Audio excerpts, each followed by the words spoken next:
Rick Sanchez is designed to make sympathy feel naive.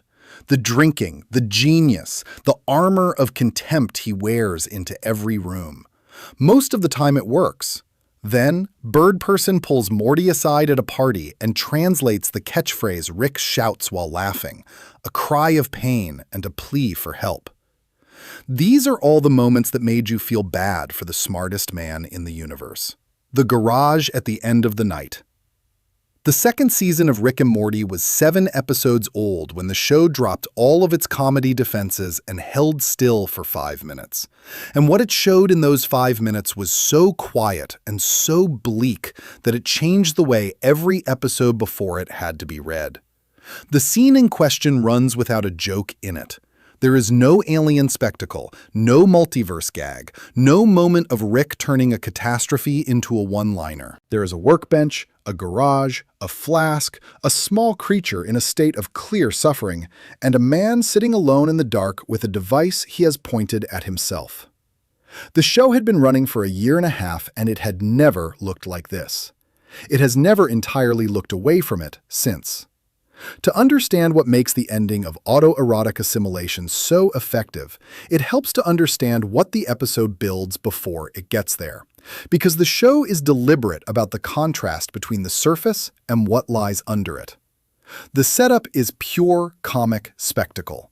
Rick, Morty, and Summer respond to a distress signal aboard an alien vessel and discover that the ship has been taken over by a hive mind, a vast entity that absorbs the consciousness of other beings and folds them into a single unified will.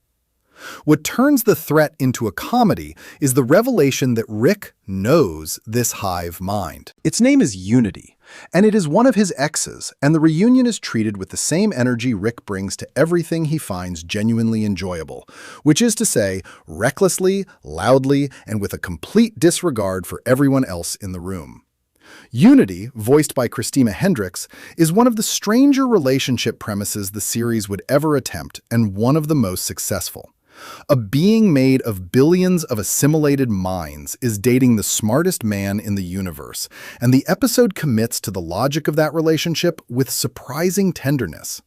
Rick lights up around Unity in a way the show does not often let him.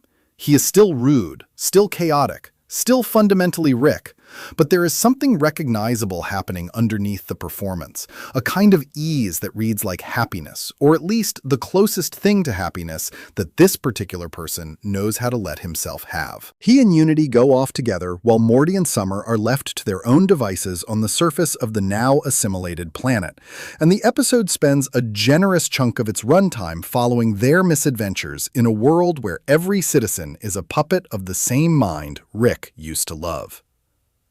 The B-plot down on the surface puts Morty and Summer in the middle of a race war that Unity is struggling to prevent after Summer, unable to accept the idea of an entire civilization stripped of autonomy, encourages the people to resist.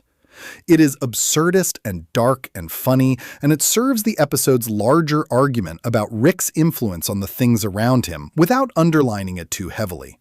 The argument is simple and devastating. Beings in Rick's orbit become worse versions of themselves. Summer means to liberate a population, and instead ignites a conflict she cannot control. The hive mind that prides itself on having phased out substances because there is no need to escape when every mind is already one, starts consuming things it had discarded, chasing the high of Rick's company with the tools it had previously decided it did not need. The episode keeps the comedy going so steadily that it is easy to miss the pattern assembling itself underneath. The pattern clarifies in the goodbye Unity leaves behind. The letter, read aloud as Rick discovers it back in their shared space, carries the whole thesis of the episode without flinching from it. Unity explains that she recognizes what happens to her around Rick. That he brings out a version of her so destructive and so far from what she has built herself into that she has to leave both him and her own happiness to survive the pairing. She is not ending things because she does not love him. She is ending things because she loves herself enough to leave someone who makes her love herself less. A being that controls entire planets looks at Rick and sees the more dangerous influence in the room. and walks. The joke underneath that, which the episode lets breathe rather than stating, is that Unity and Rick are the same kind of creature, beings whose entire natures are organized around the control and shaping of everything they touch. And the only difference is that Unity can recognize the damage her nature does and choose, at great personal cost, to stop doing it. Rick reads the letter alone. The show does not give the moment a reaction beyond his face, which is not performing anything for anyone. He just looks like a person who has been left, which is a look the show had not seen on him before. The armor is still on, but something is showing through the joints of it, and the camera holds long enough for the audience to see it. Then he goes home. The house is quiet. Beth and Jerry have just finished a fight of their own in Rick's garage, one that the episode staged with precise structural care. While Rick was off with Unity, Beth invited Jerry into the hidden space beneath the garage, where Rick keeps the stranger parts of his life stored out of sight. They found a creature there, suffering in containment, and the argument that broke out between them over what to do about it was officially about Rick, but functionally about their marriage, which was already fraying at the edges. The episode uses the creature as a mirror. Jerry argues that keeping it contained is cruel, and that Rick is the kind of person who traps things for his own purposes and calls it care. Beth defends Rick with the force of a person who has organized her sense of worth around him for a lifetime. The fight they are having is real and old and only partly about her father. The creature sits in its tank and suffers while they argue about what suffering is allowed to look like. When Rick comes home and finds them both waiting for him, still charged from the argument, still pushing for an answer about the thing in the basement, the scene captures something precise about his place in every room he walks into. He has just been left by the person who made him feel most alive, and he is standing in a kitchen with a family that wants something from him he has never learned to give. And the episode does not let him escape into a scheme or a joke. He acknowledges the creature. He goes down to the garage. What happens next runs in near silence. Rick sits at his workbench and assembles something, his hands working with the casual precision that defines the tinkerer tier of his intelligence, building from habit because building is what he does when feeling becomes unbearable. He opens the container where the creature has been waiting. He comforts it, visibly and gently, in a way the show almost never shows him being gentle with anything. Then he uses the device he has built to end the creature's suffering, cleanly, with what reads on screen as mercy. He has given the thing the release it could not find on its own. Then he turns the device toward himself. Chaos, Chaos plays. The song is called Do You Feel It, and the choice of it is the show's most deliberate piece of music direction in its early seasons, because the question the title asks is doing all the work the episode has been building toward. The whole surface of Rick's character up to that point has been organized around the answer no. He does not feel things, or he feels them and performs not feeling them. And the performance is so total that it functions as the same thing for everyone around him. The song asks the question anyway, softly and without pressure, over an image of a man alone at a workbench who has aimed a weapon at himself while his family sleeps upstairs and his ex-girlfriend speeds away from him on a ship that is getting smaller against the dark. The show's answer, stated without a single word of dialogue, is that he feels all of it. He has always felt all of it. The armor was never the absence of feeling. It was the management of feeling too large to carry in public.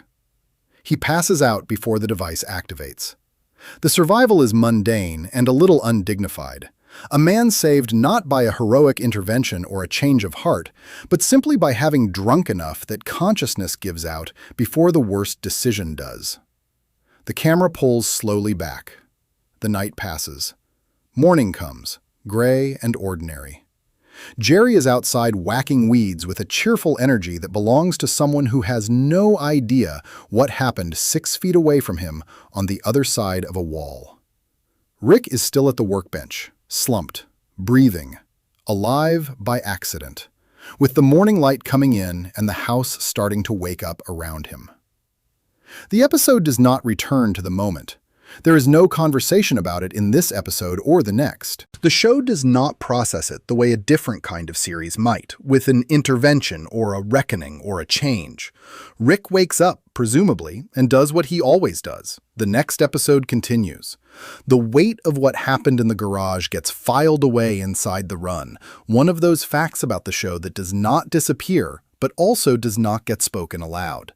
And in that silence, the show does something more honest than a resolution would have been. It tells the audience that this is not an aberration in a life that is otherwise fine. It is evidence about the texture of the whole life, the thing underneath the dimension hopping and the bravado and the smashed galactic federations. The garage at the end of the night is where the armor does not fit.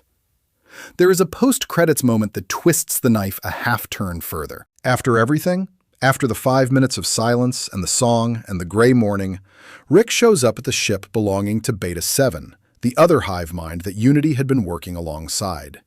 He demands to see her. Beta 7's response, delivered through a wall of assimilated bodies, is that Unity considers him a hostile entity and will not come out. Rick stands there. Morty eventually pulls him away, mentioning that they were supposed to be at a movie. Rick goes. The joke is that the whole universe has moved on, and Rick is the only one still standing at the door. And what is not a joke, not even slightly, is his face while he stands there. The episode earns its place as the right starting point for this essay because it is the earliest moment in the series when the show refuses to let the comedy provide cover. Every other scene in the first season and a half could be read two ways. The drinking could be a character trait, the nihilism could be a pose, the cruelty toward Jerry could be a gag. Autoerotic assimilation takes the character into a garage after midnight and removes the alternative reading. There is no joke to fall back on. There is only a man who has been left by something that made him feel worthwhile, sitting alone with an invention that could end the pain, and a song asking whether he can feel it at all. The answer the show gives, with that image, is that he feels everything.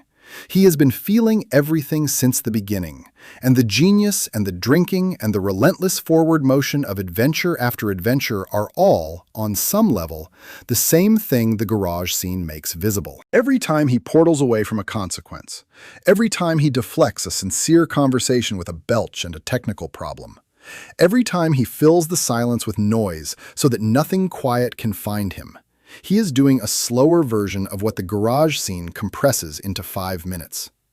The armor is not worn because he is empty. It is worn because he is not. That framing is what makes the rest of the series coherent. Once the audience has seen the garage, every earlier scene that looked like a performance takes on the quality of evidence. The wisecrack is a management tool. The speed is a defense. The control he exercises over every environment he enters is the behavior of a person who learned, at some point in a history the show would spend years revealing, that losing control of your feelings is the most dangerous thing that can happen to you. And so the feelings get stored, and the device gets built. And the family sleeps upstairs without knowing, and the morning comes, and Jerry whacks the weeds, and the show keeps moving. There is one more layer to the garage scene that the series would keep deepening over the following seasons.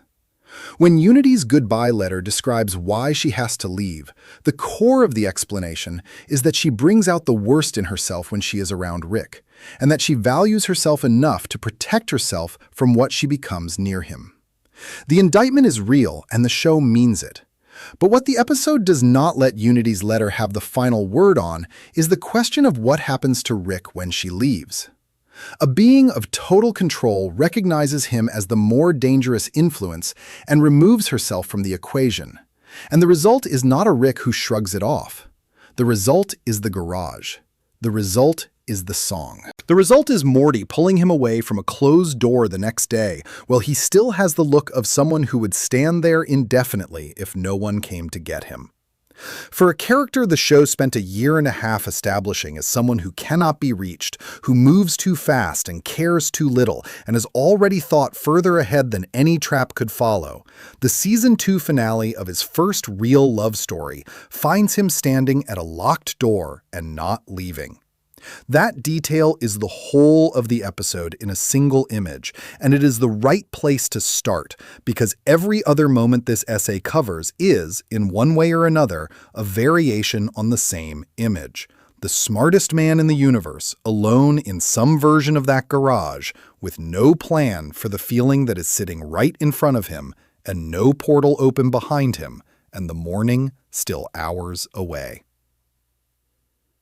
Before we move on, if you're enjoying this analysis, please consider subscribing. It helps the channel tremendously. Autoerotic assimilation gave the audience its first clear view of what all the armor was covering. A man in real pain who could not be reached by anything except the one partner who recognized herself in him, and who left precisely because she did.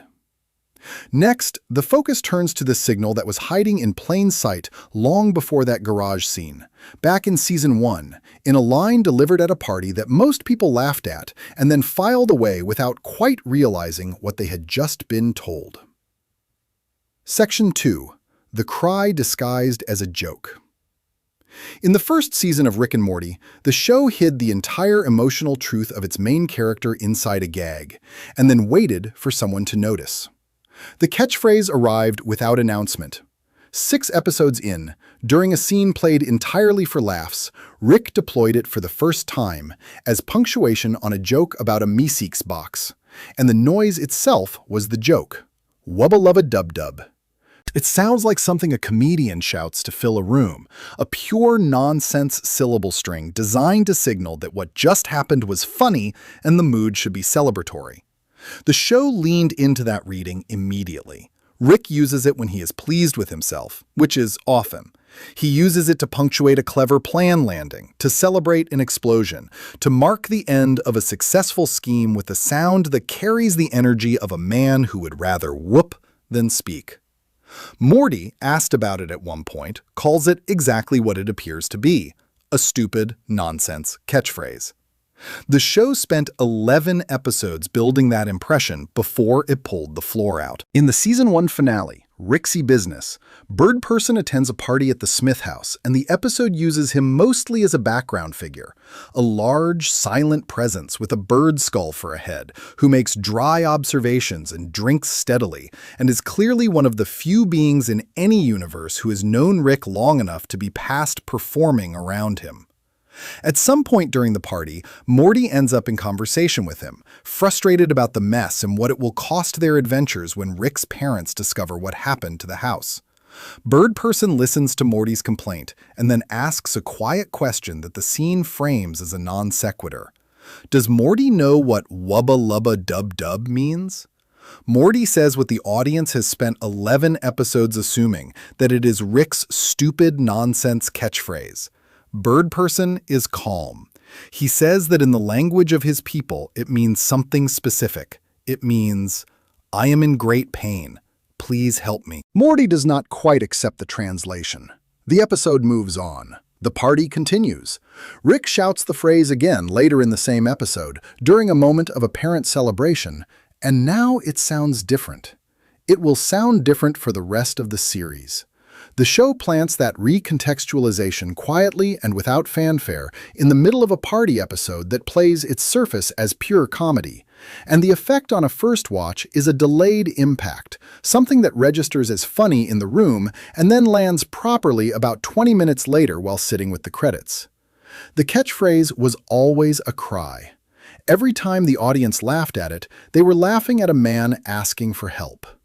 What makes the reveal land harder than it should is the specificity of the translation. It is not just pain. It is pain and a request. Two things joined in a single phrase that Rick deploys as a victory shout. He is not only telling the room that he is suffering, he is asking the room to help him with it. The plea is embedded in the celebration. Every time he shouts it, both things are true at once, the laugh and the ask, the performance and the confession, aimed at everyone present and understood by none of them, because the only person in any room he visits who knows the translation is Bird Person. And Bird Person, by the logic of the moment, has known for a long time and said nothing to Rick. That detail is its own small story about what the friendship holds. Two veterans who have been through enough together that one of them can hear the other cry for help inside a joke and choose not to embarrass him by acknowledging it.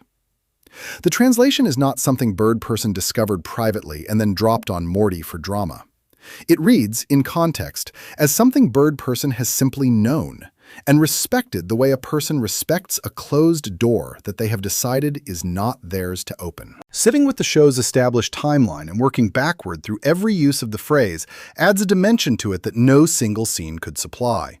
Rick says it on a planet that is about to explode, in the middle of a deal gone wrong, at the tail end of an argument with Morty, at parties where he is clearly performing rather than feeling, in the garage after building something, at the end of adventures that went sideways and required him to pretend they did not.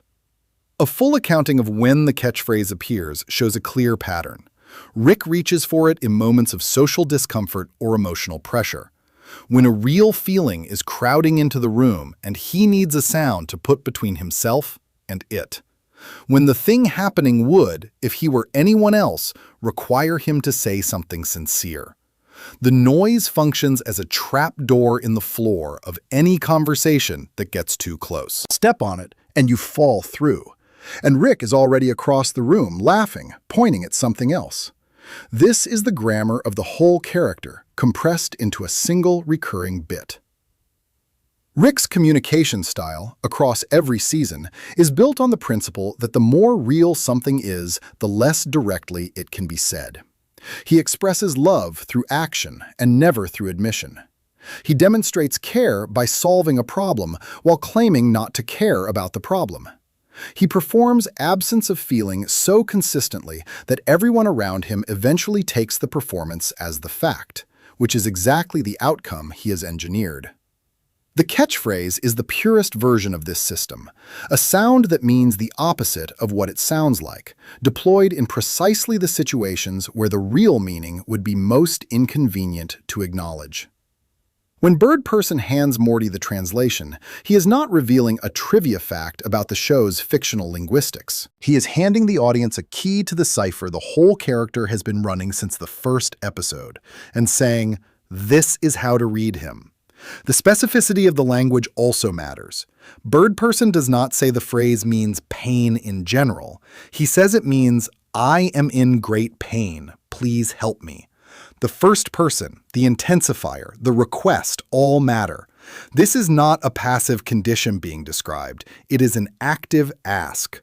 Rick is not saying he hurts. He is saying he hurts and he wants something done about it, and the message is aimed at whatever person is in earshot. The show never explains who that ask is directed at in any specific instance. Sometimes Morty is in the room, sometimes strangers, sometimes the party in general. The request has no single addressee because it cannot. A man who has built his entire life around the proposition that he does not need anything from anyone cannot look at a specific face and say, help me. He can shout a syllable string at a crowd and trust that the room will take it as a joke, which it always does, while the ask stays technically on the record in a language no one speaks.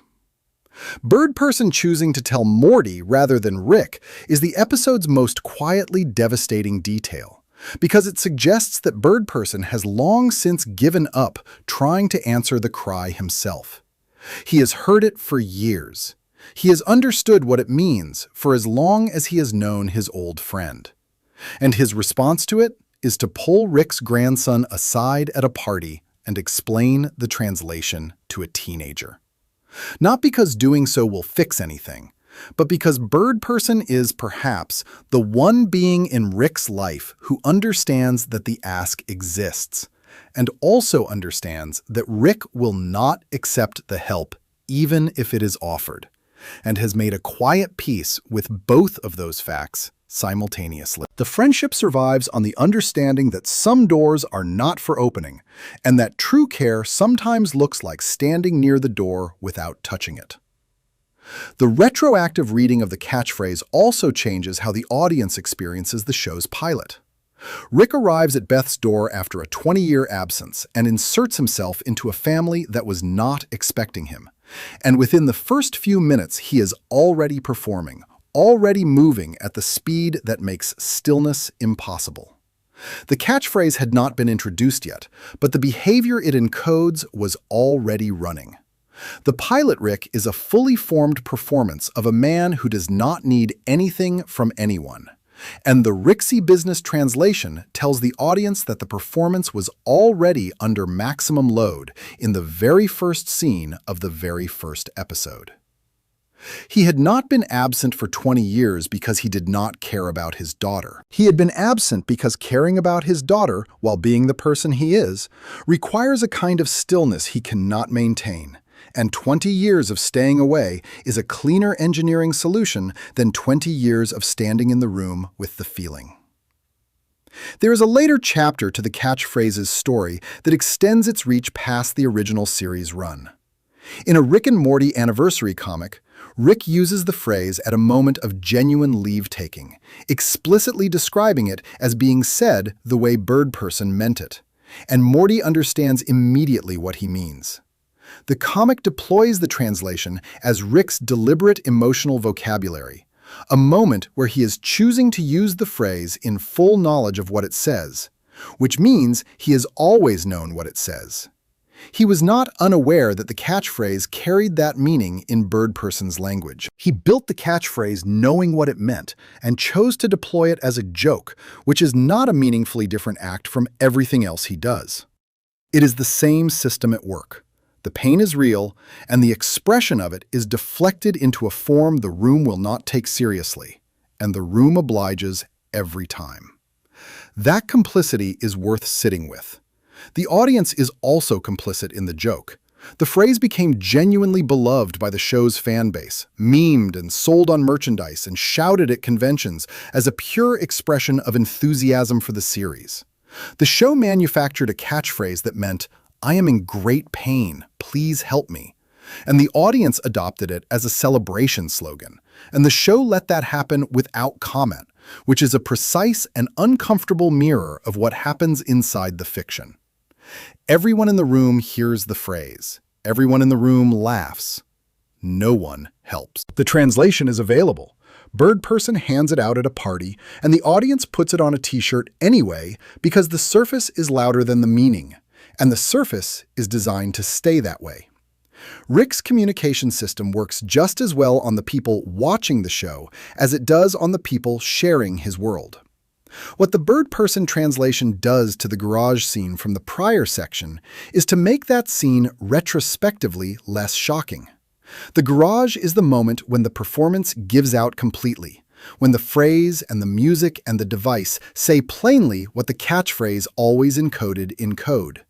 It is still devastating to watch, but knowing the translation means recognizing that the man sitting in that garage at the end of the night was not having an unprecedented breakdown.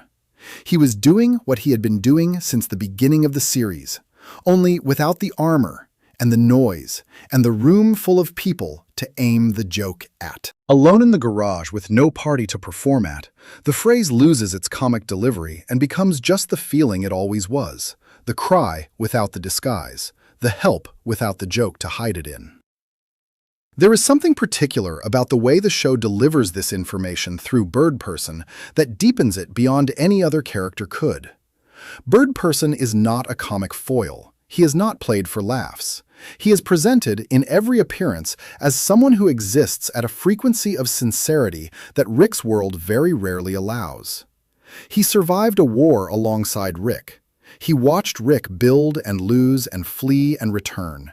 He stood at a party and quietly handed Morty the decoder key to the man they were both standing near. And then he went back to his drink, and Rick came across the room still laughing, still performing, still wubba-lubba-dub-dubbing at the ceiling, and Bird Person watched him and said nothing. Because knowing what a person is asking for and knowing that they cannot yet receive it are two different kinds of knowledge, and Bird Person has both. He tells Morty because Morty is still young enough to want to try. He does not tell Rick because Rick is not young enough to let him. Every time you felt bad for Rick in this series, the show had already told you why in the very first season, inside a noise that sounded like celebration. The cry was always there. The joke was always load-bearing. And the most painful thing about it is not that no one in the room understood what they were hearing. It is that Rick counted on exactly that, engineered the whole phrase around that, and every laugh he got was proof the system was working, which was the thing he needed the system to be. Before we move on, if you're enjoying this analysis, please consider subscribing. It helps the channel tremendously. The catchphrase showed the system Rick built to hide his pain in plain sight. A cry for help delivered so convincingly as a joke that the audience adopted it as a celebration. Next, the focus turns to the episode that cracked the show's surface open for the first time. A love potion, a broken world, and the first moment Rick's genius failed to fix what his genius caused. Section 3. The World He Couldn't Fix. 6 episodes into the first season, Rick and Morty was still establishing its rules, and the rules seemed clear enough. Rick does something reckless, consequences accumulate, and by the end of the episode the mess is more or less resolved and everyone returns to roughly the position they started in. The pilot set that template. So did the episodes after it. The show was smart and genuinely funny, and occasionally dark at the edges, but it had the shape of a series that understood the value of a reset, of sending its characters home at the end of an adventure in a condition close enough to normal that the next one could begin fresh. Rick Potion number 9 is the episode where the show decided to never fully use that template again. And it did it by asking a simple question. What happens if the mess is so total that the smartest man in the universe cannot fix it and has to admit it? The setup is one of the series' most economical. Morty has a crush on a girl named Jessica and wants her to feel the same way.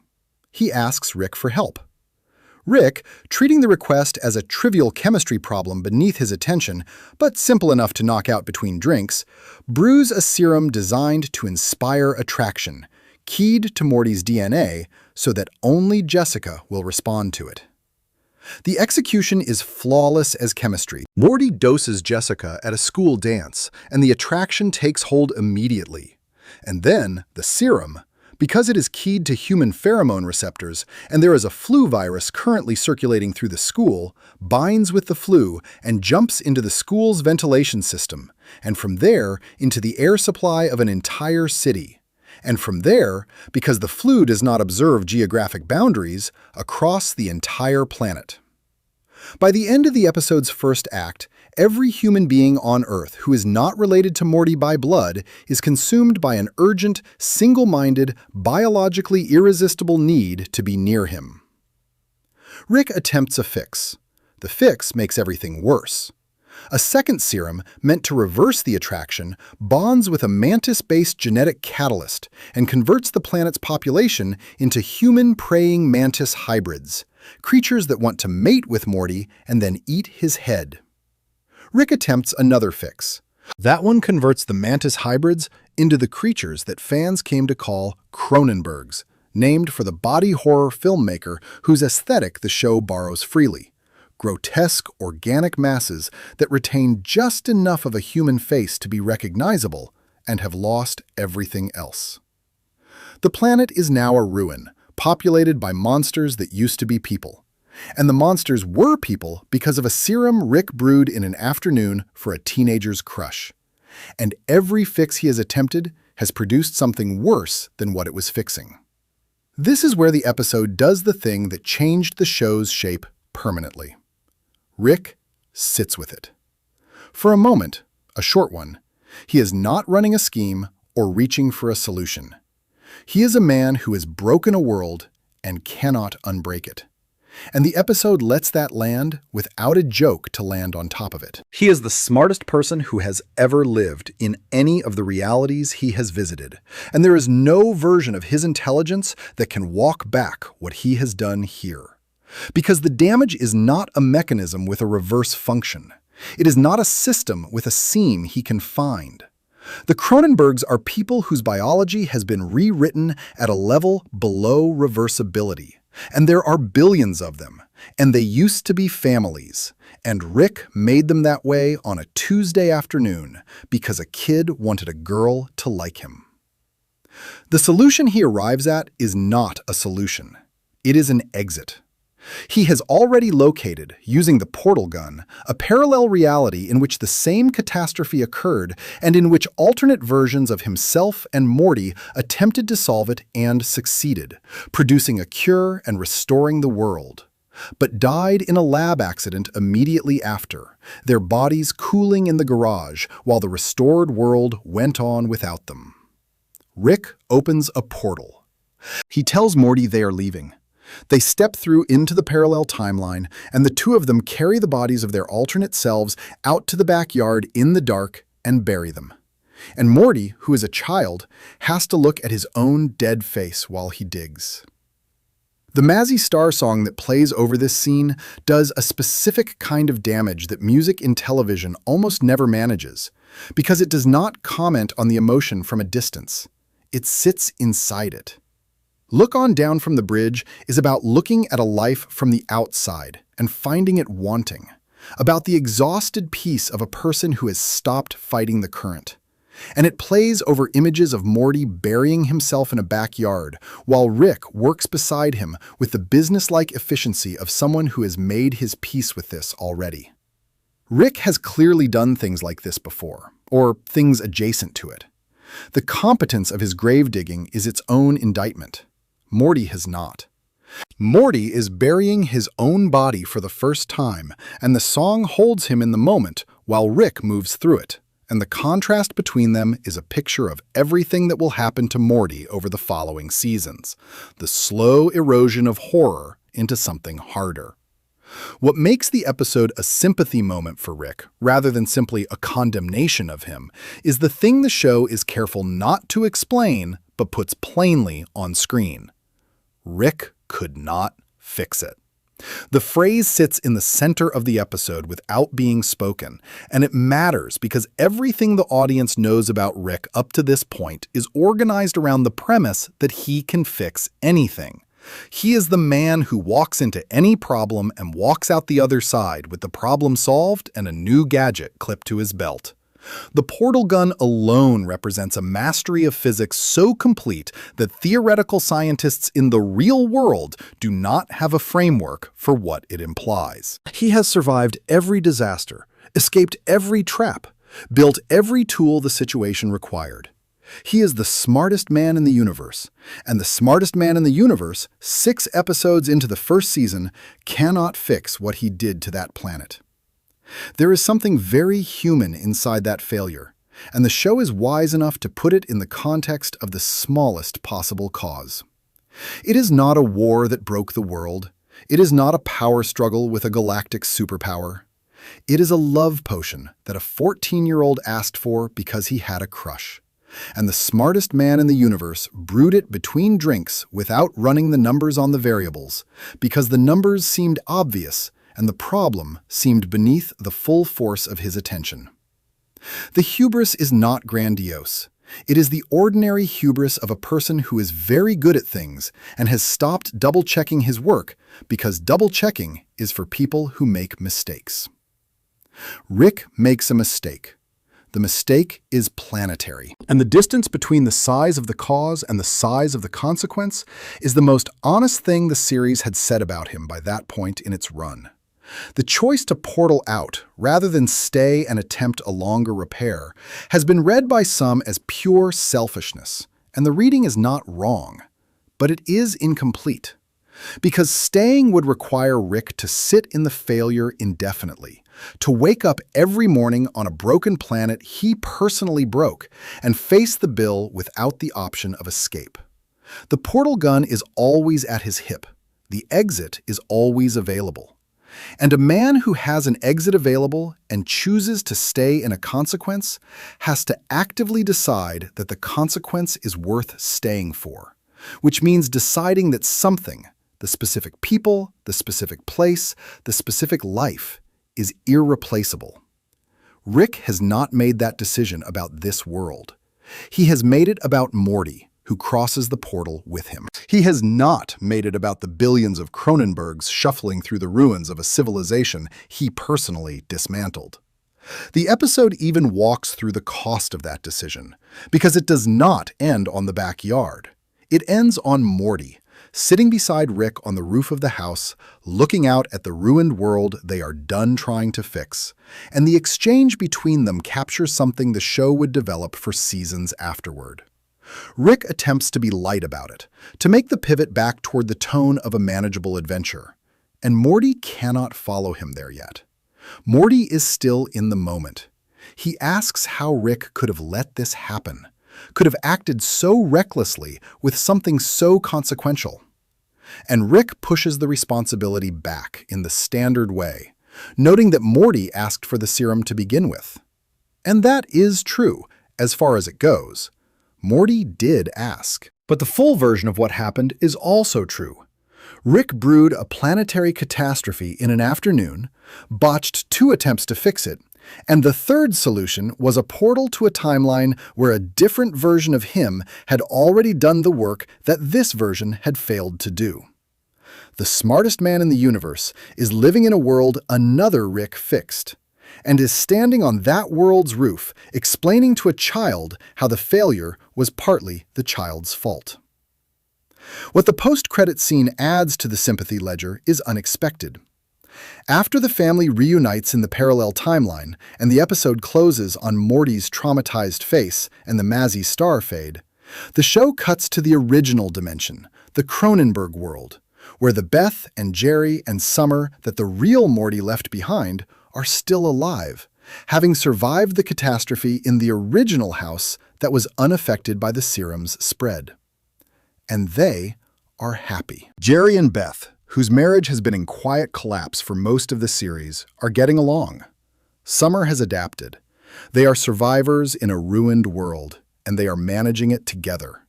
And the punchline of the post-credit scene is that the family works better without Rick and Morty in it. The show delivers that detail without commentary, as a simple observation at the end of an already heavy episode. And it carries the quiet implication that Rick's presence in his daughter's life is not straightforwardly beneficial to the people around him, that the chaos he brings is not the exciting kind of chaos that makes everything richer.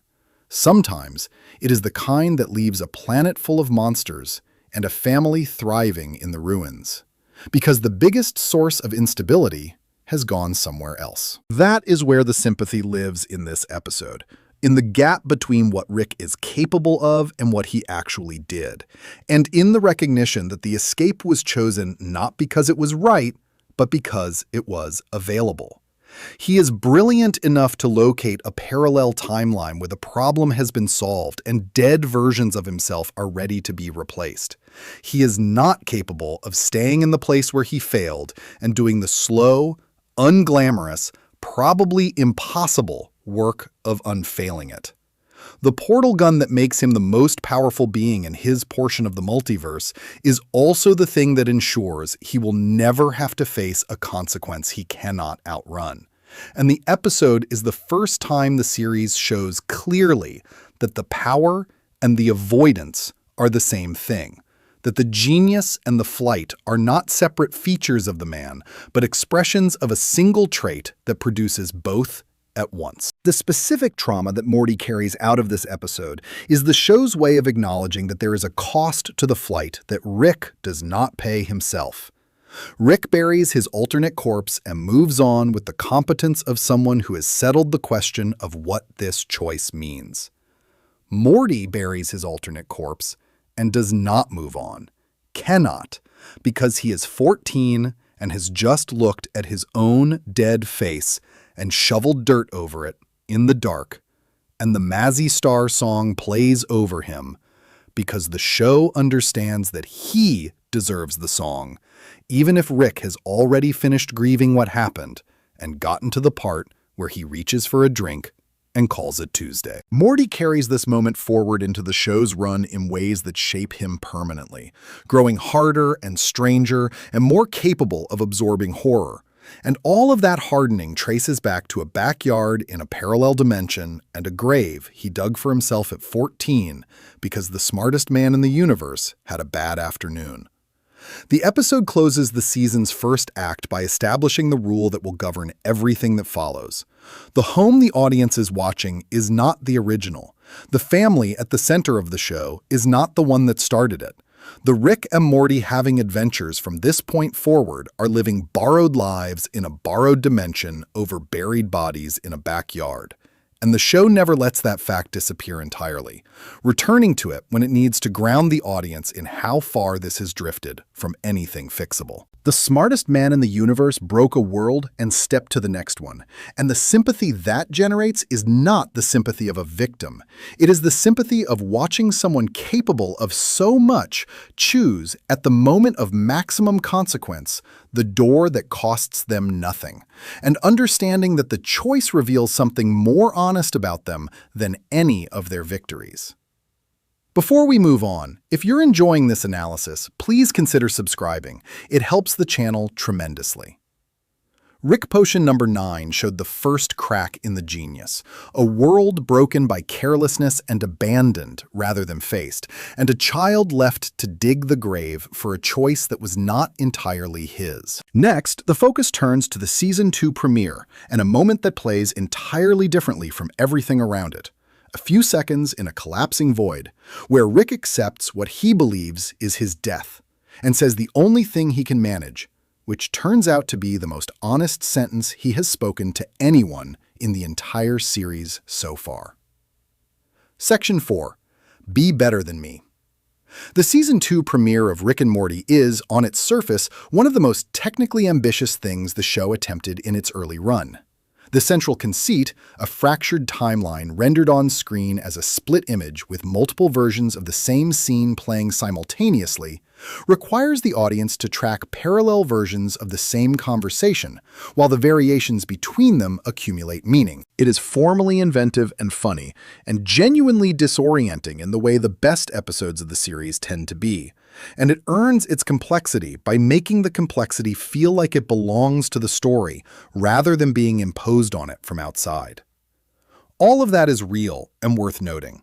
None of it is why the episode matters to this essay.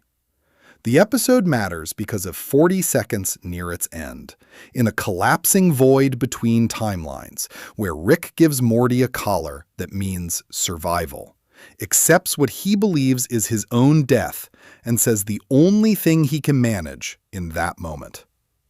The words he finds are not, "I love you." They are not, "I am sorry." They are, in the stripped-down delivery of a man who has just decided he is done and is trying to make the remaining seconds useful. Be good, Morty. Be better than me. That sentence is the most honest thing Rick Sanchez says to another person in the first 2 seasons of the show. And the fact that he says it in a moment he believes is his last is exactly the point. The armor only comes off when he thinks no one will be around to remember it came off.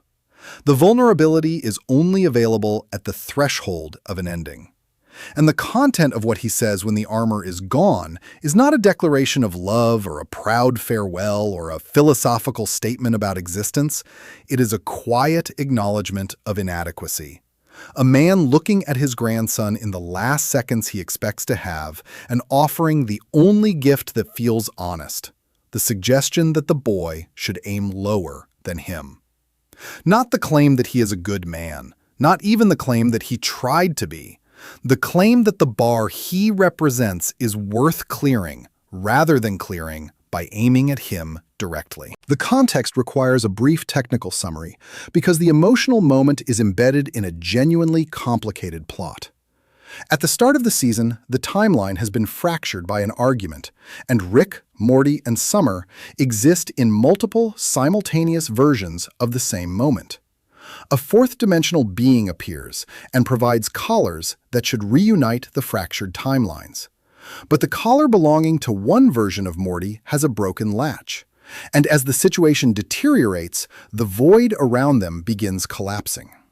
Rick dives after Morty into the collapsing space between timelines, reaches him, and discovers that Morty has lost the broken collar entirely. There is one working collar left, the one on Rick's own wrist. The math is immediate, and he does not argue with it. He puts his collar on Morty, watches the boy sink back into a stable timeline, and prepares for what comes next. What the show does in the seconds after that handoff is more careful than it needed to be, and the care is the whole of why the scene works. Rick does not perform the sacrifice. He does not make a speech. He does not look at Morty with the soft expression of a man choosing to be noble. He looks like a person adjusting to a new fact about his situation, which is that the situation now ends with him rather than continuing. The line he delivers is quiet and flat in the way that real things said in real moments tend to be quiet and flat, with none of the rising inflection that signals to an audience that they are watching something important. Be good, Morty. Be better than me. Said the way a person says a thing they have been thinking for a while and finally has a reason to say out loud. Not because the moment demands it, but because the moment has removed the reason to keep it in.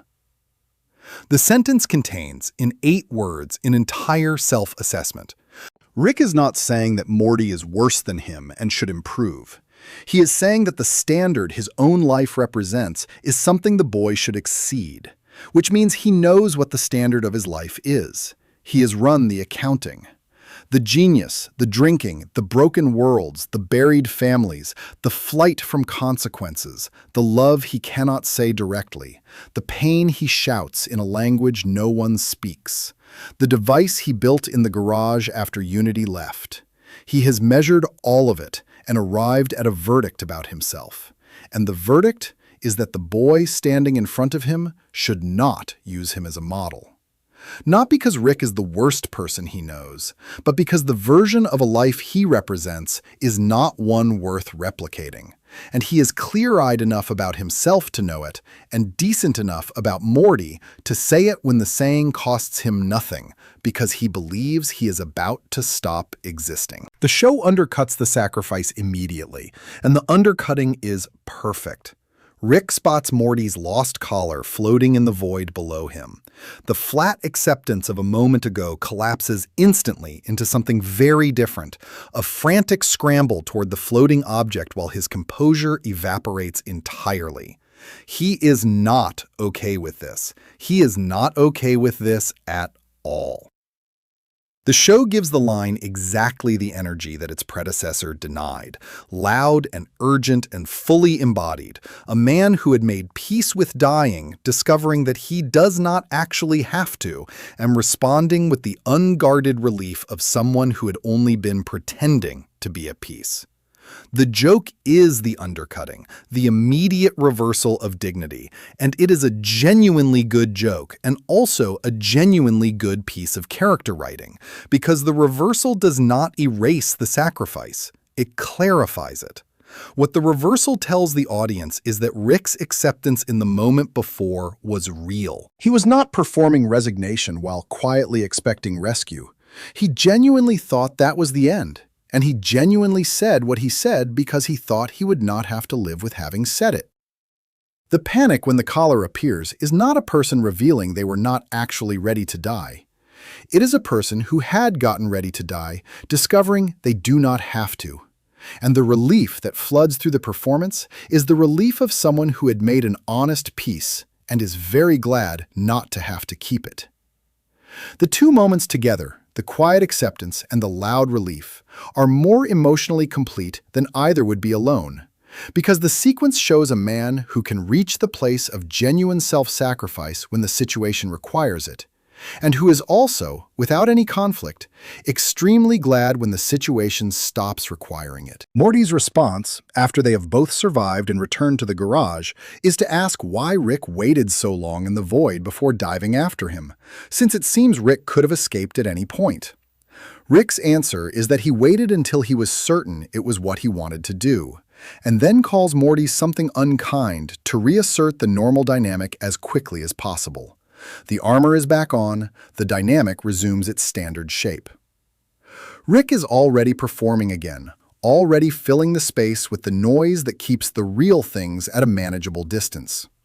But the certainty he describes is the episode's final gift.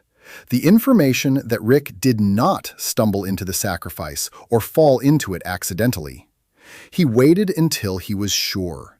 He chose it deliberately, with the full awareness of what the choice cost, and only then acted on it. That deliberateness puts the sacrifice in a different category from the moments of accidental heroism the show occasionally gives him, where he does the right thing as a byproduct of doing the expedient thing. This one is clean. He looked at the math, he looked at Morty, and he chose. The choice did not make it easy, because facing the end of your own existence is not a thing that gets easier by being the right choice. But it was still a choice, made with certainty, in a collapsing void between timelines, by a man who then snapped back into his normal register the instant the choice was no longer necessary. There is a specific grief that lives inside the scene that the show does not name, but leaves available for the audience to find. Rick has a working collar and Morty has a broken one, and the arithmetic of that situation produces one outcome, and Rick solves for that outcome without arguing. He does not look for a third option. He does not take time to invent something. He gives Morty the collar immediately, in the way a person does something they have already decided they would do if the situation arose, which implies the situation had already been contemplated, which implies that somewhere in Rick's ongoing internal accounting, there is a settled answer to the question of what he does if it comes down to him or Morty. The answer, confirmed by the speed of the choice, is Morty. The answer has already been decided. The void in the Season 2 premiere is just the first time the decision has been tested. That settled answer is where the sympathy in this scene accumulates most thickly, because it exists in direct contradiction to the image of Rick that the show's surface spends most of its time maintaining. The Rick of the catchphrase, the dismissals, the controlled environments and the managed relationships, and the casual cruelty toward Jerry and the rationed approval for Beth, that Rick does not have a pre-decided answer to the question of who he saves when the choice is forced. That Rick has no one he would reliably choose over himself, because that Rick has organized his whole existence around the premise that attachment is irrational and therefore optional. The Rick in the Void gives that premise up without discussion the moment Morty's collar breaks, and the gap between the performance and the action is the gap where the real person has been living all along. The sentence is also the first time Rick says something directly about the quality of his own life that is not filtered through nihilism. The metamind's version of this acknowledgement would be that nothing matters, so there is no standard worth holding, that better and worse are local accidents in an indifferent cosmos, that the instruction to be good has no meaningful referent in an infinite multiverse where every version of goodness and its opposite already exists somewhere. None of that appears in the Void. What appears instead is a plain human sentence that assumes goodness is real and worth aiming at, and that the person being addressed is capable of reaching it if he aims correctly. The smartest man in the universe, suspended in a collapsing space between timelines with nothing left to protect himself with, stops being a nihilist for 8 words and is just a grandfather telling a grandson to be better than the model he has been given. The nihilism is a position. The 8 words are a feeling. And feelings in this show are harder and truer than any position Rick has ever taken. What the scene costs the show is nothing, because it takes place in a void between timelines with no witnesses and is undone by the recovery of the second caller before anyone has to process it. The people around Rick never know it happened. Beth does not know her father was ready to die so her son could live. Morty knows, but Morty is 14 and Rick is already deflecting by the time they arrive back in the garage, and the moment is buried under the joke of the second caller and the resumption of normal operations. The sacrifice is real and total and immediately sealed away under the performance that follows it. In that sense, it is the Season 2 premiere in miniature. A man capable of the most generous act available to him, choosing it without hesitation, and then closing the door on having chosen it before anyone can knock. Every time the audience feels bad for Rick, a version of this mechanism is running. The thing that earns the sympathy is the thing he immediately buries, the choice that reveals the person underneath the performance, followed by the performance snapping back into place as if the choice did not happen and the person underneath is not still there. The void scene earns its place in this catalog not because it is the most dramatic moment in the series or the most emotionally sustained, but because it is the most naked. 8 words in a collapsing space, no armor, no audience, no joke to land on, just the sentence that says, "I know what I am and I want something better for you." And then the collar arrives and the armor goes back on, and the show resumes, and Rick says something unkind, and everything is as it was. Except it is not. The sentence stays on the record. The choice stays on the record. And the speed of both, the immediate transfer of the collar and the flat delivery of the words, tells the audience something about Rick Sanchez that 8 seasons of adventures around it could not fully say. He already knew. He already knew what the right thing was, and who was worth doing it for, and what the cost was, and whether the cost was acceptable. He had known all of it before the void, and the void just ran the test, and the test confirmed what was already true. And then he closed the door on having passed it and went back to the garage. Before we move on, if you're enjoying this analysis, please consider subscribing. It helps the channel tremendously. The void scene showed a man who already knew what he would choose before the choice arrived, and sealed it away the instant the choosing was done. Next, the focus turns to the Season 2 finale and the moment Rick did not plan for. The one that required no genius and no device. The one that happened because he was standing in a cave beneath a house and heard his daughter say she was afraid of being abandoned by him again. Section 5. Overhearing the people who love him. Some hurts only become possible once a person has spent long enough convincing themselves they are not worth defending. The belief that nobody would choose to keep them if they had a real choice settles deep enough over time that it stops feeling like a belief and starts feeling like a fact, load-bearing and quiet. It does not protect against anything. When the opposite arrives, the discovery that the belief was wrong, it lands harder than any confirmation of it could have. Rick Sanchez spends the entire run of the series operating on the assumption that his family keeps him around because he is useful, and because his presence is dramatic enough to feel like living. And in the final episode of the second season, he ends up in a cave beneath a small planet and hears his daughter say she is afraid of being abandoned by him again. And the armor, for a moment, does not fit. The episode builds to that cave with the patient efficiency the show brings to its best finales. It opens at a family breakfast before anything has gone wrong, and the normalcy of the opening is itself a kind of tension for an audience that has learned to treat ordinary moments in this show as structural warnings. Rick receives a courier flap, which is the show's elegant solution to the problem of how to get interdimensional mail delivered, and inside it is a wedding invitation from Bird Person. He is getting married, on a planet the invitation describes as Planet Squanch, and Rick is expected. The detail that Rick actually goes, that he does not find a reason to skip the event or send the family in his place, or simply portal away to somewhere else and pretend he forgot, is the episode's first piece of genuine emotional information. He goes to Bird Person's wedding. He cleans up. He sits in the front row. There is no scheme embedded in the attendance and no advantage to be gained from it.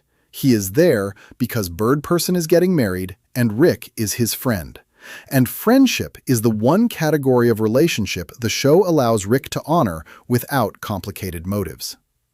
The ceremony is intercut with the comic disaster of Jerry accidentally being shipped to Planet Squanch in a box, which provides the episode's necessary levity before the turn arrives.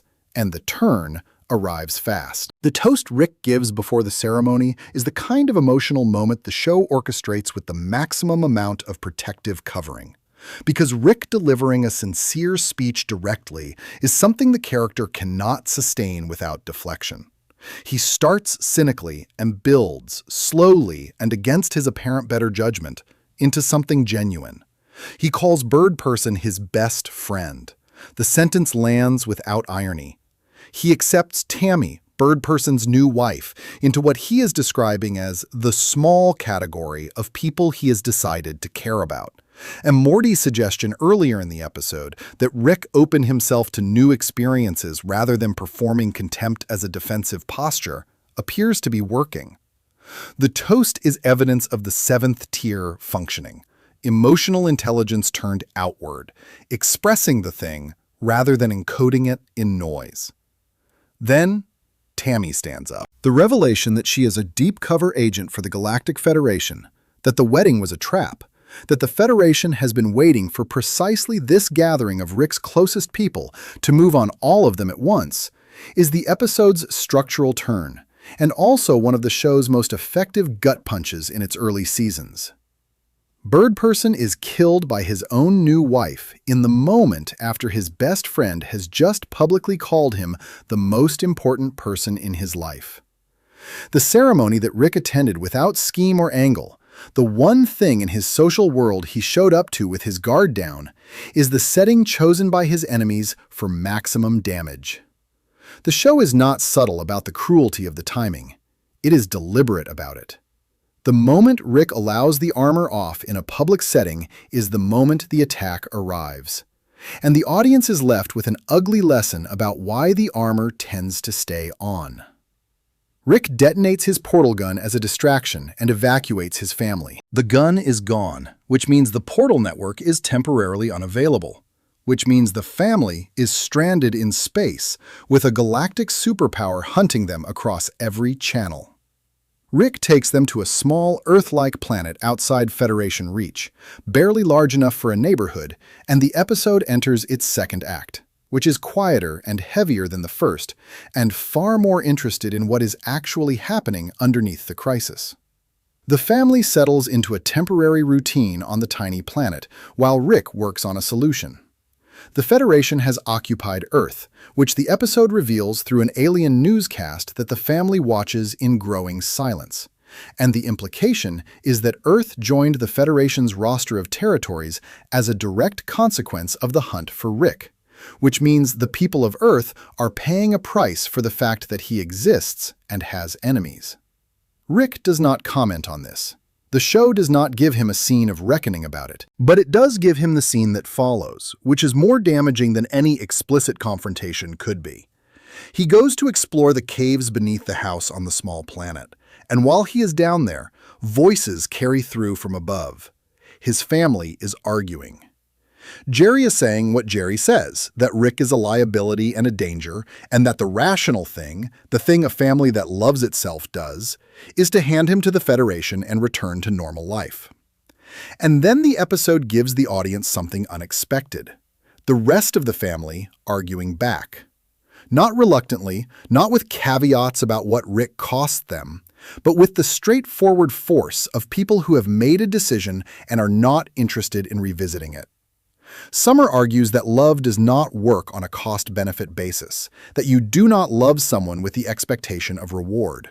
And the argument is a more sophisticated defense of unconditional attachment than Rick has ever extended to anyone in the series.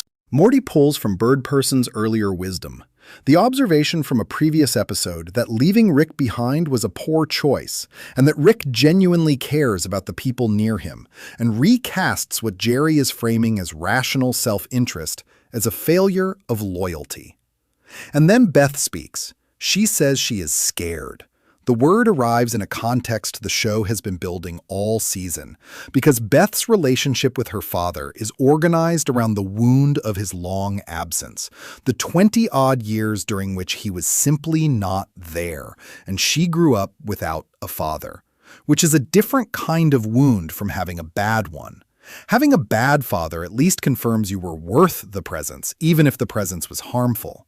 An absent father leaves a different question open, and Beth has spent the series with that question running in the background of everything she does, the unresolved inquiry into whether she was worth showing up for. She tells her family that she is scared of being abandoned by Rick again.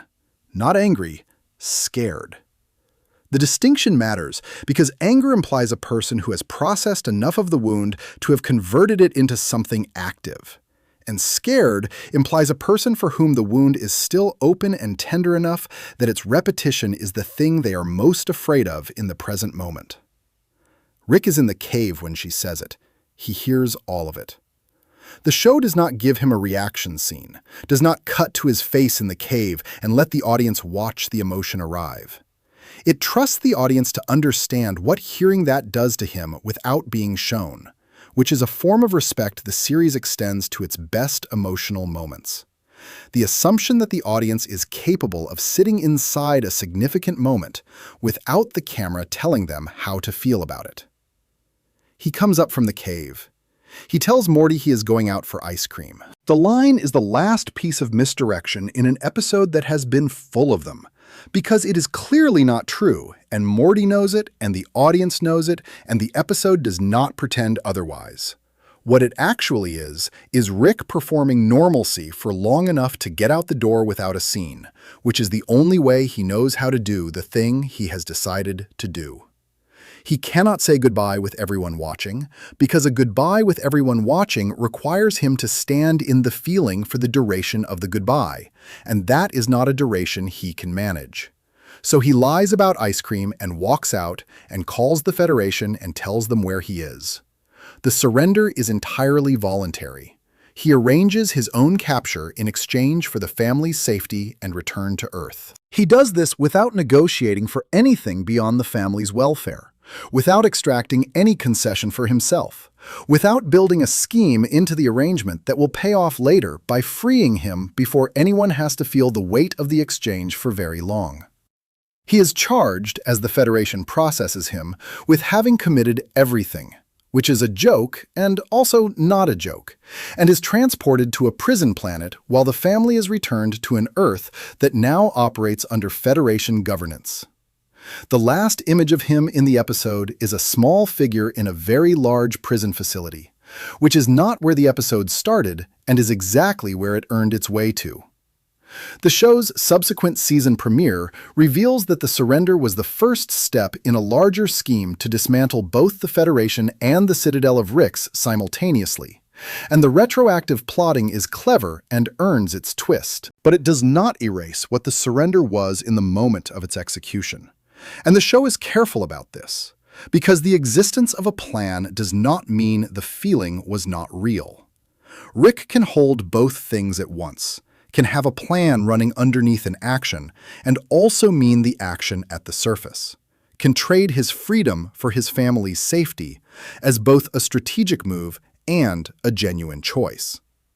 The multiverse logic of the show allows, even demands, that both be true simultaneously. He had a plan. He also heard his daughter say she was scared of being left again. And he left before he could leave any other way. What the cave moment reveals, stripped of every piece of surrounding plot, is the thing this essay keeps finding underneath the genius and the armor and the forward motion. Rick is fully aware of what he means to the people near him. And the awareness is not a comfortable possession. He knows Beth is scared of being abandoned because he abandoned her. And he knows that the only way to stop being the thing that might abandon her again is to leave first, on terms that protect her rather than wound her. The surrender is the closest thing to an apology the character is capable of making in the second season, and it is expressed entirely through action, in a language that does not require him to stand in the feeling while someone else watches him have it. The Season 2 finale is also where the show plants the seed of something it will not fully harvest until much later, which is the question of what Rick does when the people who love him are not performing love as a transaction. Jerry's argument in the cave is transactional.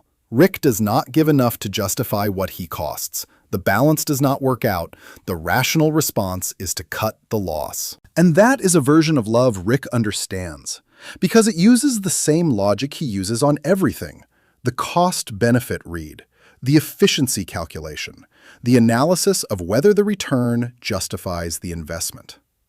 What he cannot fully process is Summer's counter-argument, that love is not a transaction and does not respond to the logic of one. You do not love someone in the hopes of a reward. Rick has no framework for that. He lives inside a logic of use and return, and he hears his family defending him on terms that his logic cannot account for. And the sentence that breaks through all of it is not the philosophical argument about the nature of love. It is Beth saying she is scared. Scared is not a transaction. Scared is not a cost-benefit analysis of Rick's value to the household. Scared is a daughter who loves her father even after the 20 years of absence and does not want to lose him, even knowing what keeping him costs. Rick cannot argue with scared. He cannot find the angle on it. He cannot reframe it as something manageable or redirect it toward a problem he can solve with a gadget. He can only hear it in the dark of a cave and then go upstairs and lie about ice cream and call the people who have been hunting him for years and tell them where he is. The smartest man in the universe spends his life ensuring that nothing can reach him, and his daughter's fear reaches him in a cave on a planet barely large enough to stand on. And the response is the only kind of response the character knows how to give. Not a word, but an act. Not an admission, but a sacrifice. Not, "I love you, but I'm leaving." So that the leaving this time is on terms that don't leave you with anything to be scared of. It is not a healthy response. The show is not presenting it as one. A man who can only express love by removing himself is a man with a profound incapacity for presence. And the episode is honest that Rick's self-sacrifice is also, in its way, another exit. He leaves. He always leaves. The difference this time is the reason, and the cave where he heard the reason, and the daughter whose voice carried through the rock and landed exactly where it needed to, in the place where the armor does not quite fit. Before we move on, if you're enjoying this analysis, please consider subscribing. It helps the channel tremendously. The cave on the small planet showed a man undone by the simplest thing, a daughter's fear, and responding in the only language available to him, in act instead of a word, in exit dressed as a gift. Next, the focus turns to an alien spa and a detox machine, and what the show reveals when it splits Rick into two halves and asks the audience to decide which half is the real damage. Section 6. What lives in the toxic half? The premise of rest and Rick-laxation is designed to sound like a comedy premise. Rick and Morty have just survived an adventure so grueling that both of them are visibly fraying at the edges. And Rick, in a moment of uncharacteristic acknowledgement that they need something other than another adventure, takes them to an alien spa. The spa is funny. The treatments are funny. The machine they end up in, which promises to remove all toxins from the body and mind, is framed as a gag setup from the moment it appears on screen. The audience is primed, correctly, to expect absurdity. What the episode delivers instead is one of the most precise psychological portraits of Rick Sanchez the show has ever committed to, disguised as a body horror comedy about a man fighting a version of himself made of goo. And the precision lands in a single revelation that reframes the entire character in about 4 seconds of screen time. The machine works by separating what a user considers toxic from the rest of them. The definition of toxic is internal, based on the user's own conception of what in themselves is harmful or bad or worth removing. For Morty, the toxic half contains his insecurities, his self-doubt, his guilt, his tendency to catastrophize. The clean Morty that emerges is confident and charming and emotionally unavailable, a boy who can ask out Jessica and get the date and then feel nothing when it goes badly, drifting through his social world with the frictionless ease of someone who has had his conscience surgically removed. The joke is that cleaning Morty up makes him worse in a more functional way, and the episode deploys that joke efficiently. For Rick, the machine produces something more complicated, and the complication is the thing worth sitting with. The toxic version of Rick is named Gunk Rick in some circles and Booger Rick in others. And visually, he is everything the clean version is not. Unstable, weeping, furious at the injustice of his own existence, lurching between grandiosity and collapse, with none of the controlled surface the real Rick maintains. He rants, he schemes, he turns an entire planet toxic because he would rather destroy the world than go back to being the half of himself that got left behind in the machine. He is, on every visible axis, the damaged part, the one the machine correctly identified as the portion worth removing. The episode frames him as the villain of the piece, the obstacle to a clean resolution, the broken thing that needs to be put back or put down. And then the clean Rick, the healthy Rick, the version of the character that remains after all the toxicity has been extracted, tries to stop him. And something in the clean Rick's logic reveals the episode's real subject. The clean Rick runs his analysis of the situation and arrives at a leverage point. He knows that the toxic half, despite everything, loves Morty. He knows this because the love for Morty was classified as toxic by the machine, which means it ended up in the toxic version rather than the clean one. Which means the clean Rick, the rational and healthy and fully functioning Rick, does not have it. The clean Rick looks at his grandson and feels nothing in particular.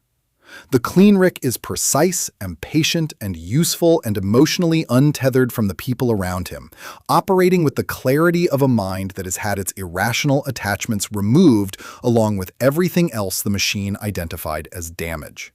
He functions better. He is easier to be around. He causes less chaos.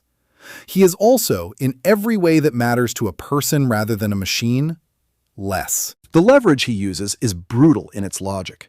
He infects the toxic Morty with a virus that will destroy him, and tells the toxic Rick that the only way to stop it is to merge back with the clean version. The toxic Rick, who has been rampaging across a world he personally made worse because he could not tolerate being separated from the other half of himself, stops. He merges. He accepts the reintegration not because he has been reasoned with, or defeated, or shown the error of his ways, but because the threat is to Morty, and the threat to Morty is the one variable that the clean Rick correctly identified as the only thing the toxic Rick cannot optimize around. The love ends the rampage. The irrational attachment is the leverage. The thing the machine called toxic is the thing that saves the day. And the clean Rick deploys it as a tool because he no longer has it himself and must use it from the outside, which is a distinction the episode does not underline but leaves fully visible for anyone willing to sit with it. What the detox machine has classified as Rick's toxicity is worth cataloging carefully because the classification is Rick's own. The machine does not make moral judgments from the outside. It uses the user's internal definition of what they consider bad about themselves. Which means everything that ends up in the gooey, screaming, planet-destroying, toxic version is something Rick himself has decided is a flaw, a liability, a part of himself worth removing if removal were an option. The drinking is presumably in there, the nihilism at its most destructive, the cruelty, the arrogance, the contempt. All of that belongs in the toxic half by any reasonable measure, and presumably went there. But so did the love for Morty. So did, by the logic of what the clean Rick becomes, whatever capacity for genuine attachment Rick possesses. The machine put it all in the same bucket because Rick did. In his own internal accounting, loving Morty is filed under damage. The show does not say this with a speech. It says it by showing the audience two versions of the character side by side and letting the difference between them do the work. The clean Rick is competent and calm and easy and hollow. The toxic Rick is a disaster and a menace and real. The episode does not endorse the toxic version or suggest that the damage should go unaddressed or that being a wreck is the same as being alive, but it is completely clear about what the damage is wrapped around. The part of Rick that still connects to another person, that still feels the loss when someone leaves, and still experiences the threat to a specific child as the one unbearable variable in any scenario. The toxicity and the love are not separate contents of the same container. They are inseparable. The machine found them together and kept them together. And the clean version of Rick that walks around without them is a demonstration of what the smartest man in the universe would actually look like if he achieved the emotional state his performance suggests he already occupies. He would be worse. Not worse for the world in the chaotic, explosive way that the toxic version is worse. Worse in the quieter, more final way of a person who has optimized the feeling out of himself so successfully that nothing reaches him. The clean Rick is not in pain. He is also not present. He moves through the episode with the careful efficiency of a very good machine, solving problems and managing variables and feeling nothing in particular about any of it, which is exactly the version of himself that Rick's armor is designed to project. And the episode's argument is that the armor, fully realized, produces something that is not better, but emptier. The performance of not feeling is not the same as not feeling. And if it were, the result would be this: a man who can identify the leverage in a situation and aim it with precision, and who would not, on his own terms, find any particular reason to keep going. The toxic Rick's rampage is excessive and destructive and played largely for dark comedy, but the feeling underneath it is the episode's other piece of honest information. He does not want to be the half that got left behind. He wants to be whole. The toxicity is real, and the damage is real, and the machine was not wrong to identify them as things worth addressing. But the toxic Rick's response to separation is not a villain's speech about power or conquest. It is the behavior of something that has been split from the part of itself that makes existence bearable, and is lashing out at a world that does not understand what has been taken from it. He is destructive the way a person is destructive when they are in pain and have no available method of addressing the pain constructively. Which is to say, he is destructive in the way the real Rick is destructive, with the volume turned all the way up and the surface performance removed so the audience can see what the performance was covering.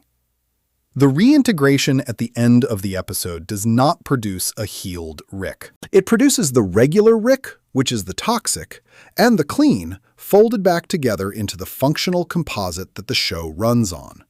A man who contains the love and the damage in their usual proportions and manages both of them through the armor and the noise and the forward motion. The episode does not promise that anything has changed.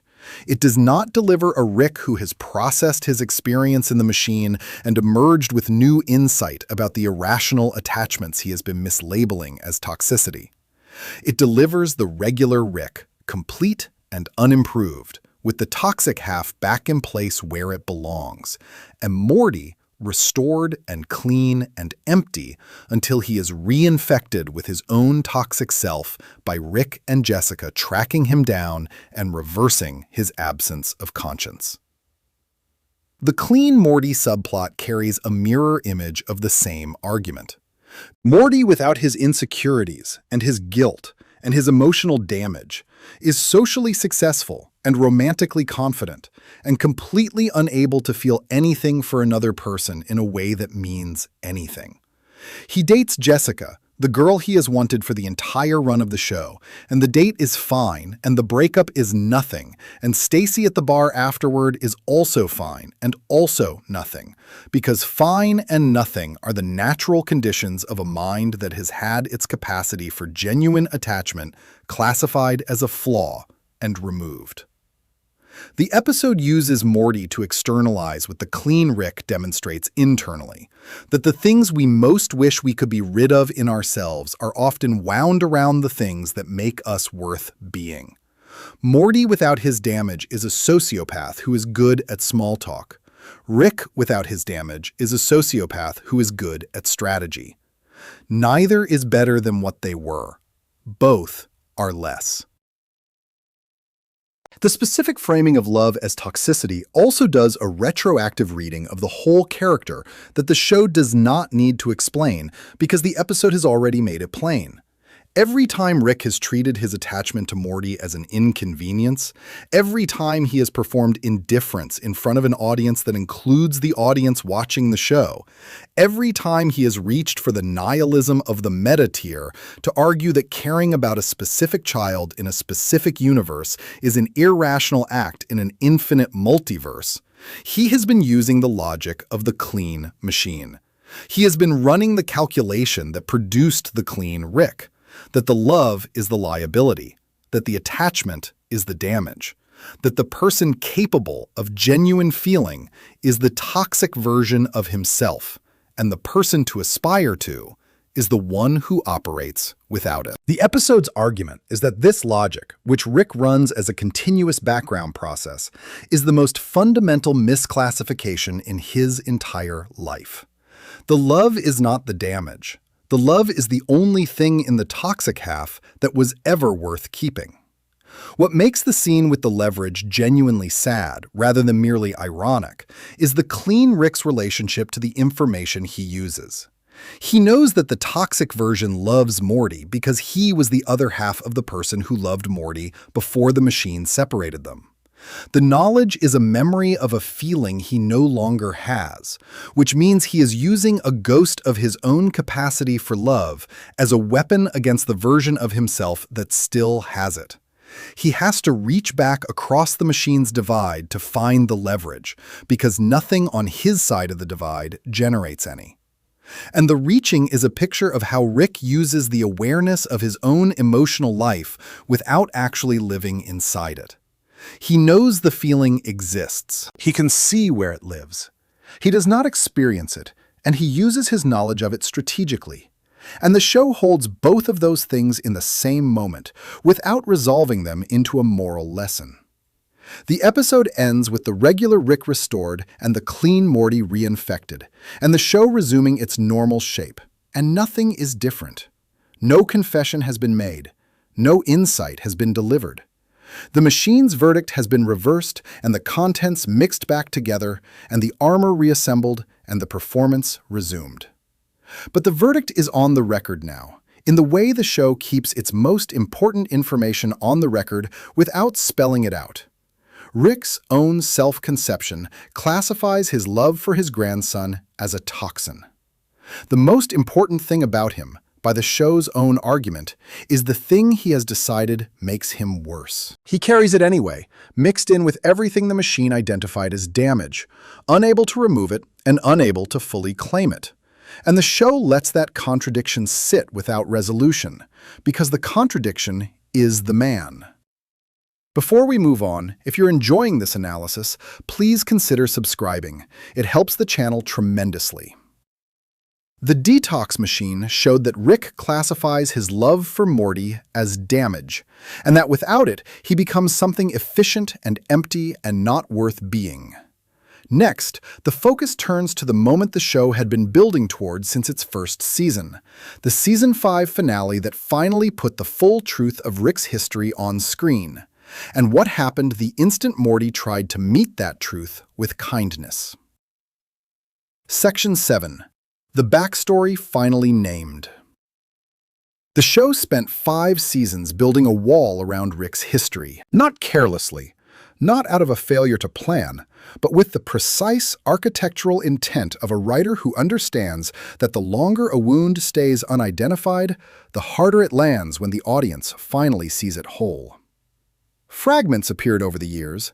A scene in a 3rd season flashback showing Diane and a young Beth killed by a bomb dropped by a visiting Rick, followed immediately by Rick himself claiming the memory was fabricated, a deflection so complete and so casual that the audience was left genuinely uncertain whether the tragedy was real or a performance of tragedy designed to manipulate a brain scanner.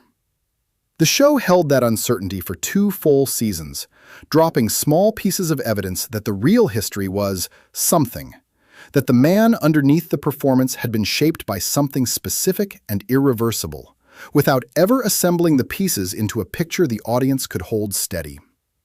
Rick Mirai Jack assembles the picture. The Season 5 finale is structured as 2 episodes running simultaneously inside a single hour, and the second half is where the history arrives. Evil Morty, having climbed the Citadel to its presidency through a campaign of quiet patience and strategic self-presentation, has obtained a full brain scan of Rick's memories, and in the chaos of the Citadel's collapse, Morty gets hold of the device. He plugs it in. The audience watches what Morty watches, a life, played out in compressed montage, from the moment of the loss forward. It is all true. The visiting Rick arriving in the garage of the original C-137 dimension, offering interdimensional travel, inviting the young Rick into the club of multiversal geniuses. The young Rick refusing, preferring the life he had, the wife and the daughter, and the ordinary physics of a single reality. The bomb. Diane and Beth dead in the ruins of the house while Rick survives because he was outside. Because the visiting Rick wanted to punish the refusal. And then the decades that follow, which the show renders without sentimentality. A younger Rick, drinking, building, traveling, killing versions of himself across the multiverse in search of the specific one responsible, unable to find him. Founding the Citadel as an infrastructure for the search, and eventually abandoning it when it became more institution than instrument. Settling finally in the Cronenberg dimension, in the household of a Rick who had abandoned his own family, slipping into the empty space beside a Beth who never knew her father, and a Morty who would become his cover and his companion, and something more complicated than either. The show confirms what it had been implying for years. Every skeptical reading of the backstory, every interpretation that treated Rick's grief as performance, every argument that the nihilism was purely philosophical rather than biographical, runs into the montage and stops. The loss is real. The decades of wandering are real. The hunt is real. The specific Rick who dropped the bomb on that house is real, has been real since the beginning of the series, and has been the quiet, organizing principle of everything Rick C-137 has done since the day he decided to find him. Morty watches the device play out the history and then looks at his grandfather, who is still moving, still managing the crisis of the collapsing Citadel, still oriented toward the next problem rather than the one that has just been laid bare between them. And Morty, who has been traveling with this man for years and absorbing his losses and his damage and his refusals and his love that cannot say its own name, tries to do the thing the show has spent 5 seasons demonstrating that Rick cannot accept. He tries to meet the grief with sympathy. Rick's response is to shut it down before it can open. The exact words the show gives him are a version of, "Now everyone can stop asking about it," delivered with the flat efficiency of a man filing a closed matter. And then he is already moving again, already in the next beat of the plot, already past the moment, as if the moment were a topic that has been satisfactorily resolved, rather than a wound that has just been exposed for the first time to the one person in his life most likely to want to stay in it with him. The door closes in the time it takes Morty to get the sympathy ready to offer. By the time the kindness arrives, the room it was meant to enter is already locked. The speed of the deflection is the whole of what the scene says about Rick, and it says it more completely than 5 seasons of surrounding evidence. A person whose grief is under control, who has processed their loss to the point where its acknowledgement is manageable, does not deflect that fast. The reflex speed of the shutdown is the measure of how raw the wound is, how immediately the exposure of it becomes unbearable, how precisely Rick has calibrated the armor to engage the instant anything tries to touch the thing underneath it. He is not calm about it, he is fast about it, which is a different quality entirely, and the fastness is the tell. The contrast between the size of what was just revealed and the size of the response to its revelation is where the episode becomes genuinely hard to watch. Morty has just seen the entire shape of the man's life, the specific afternoon when everything changed, the decades of wandering that followed, the chain of Rick killings that served as both a search method and a form of self-punishment, the decision to embed himself in a stranger's family and wait for the killer to return, the citadel built as an infrastructure for grief, and then abandoned when it became its own kind of trap. The scale of the revealed history is enormous, not dramatically enormous in the way of a war story or a political tragedy, but quietly enormous in the way of a single life organized entirely around a single loss for a span of decades. Morty sees all of it. He feels all of it. He turns to the person at the center of it and tries to say something about what he has just seen.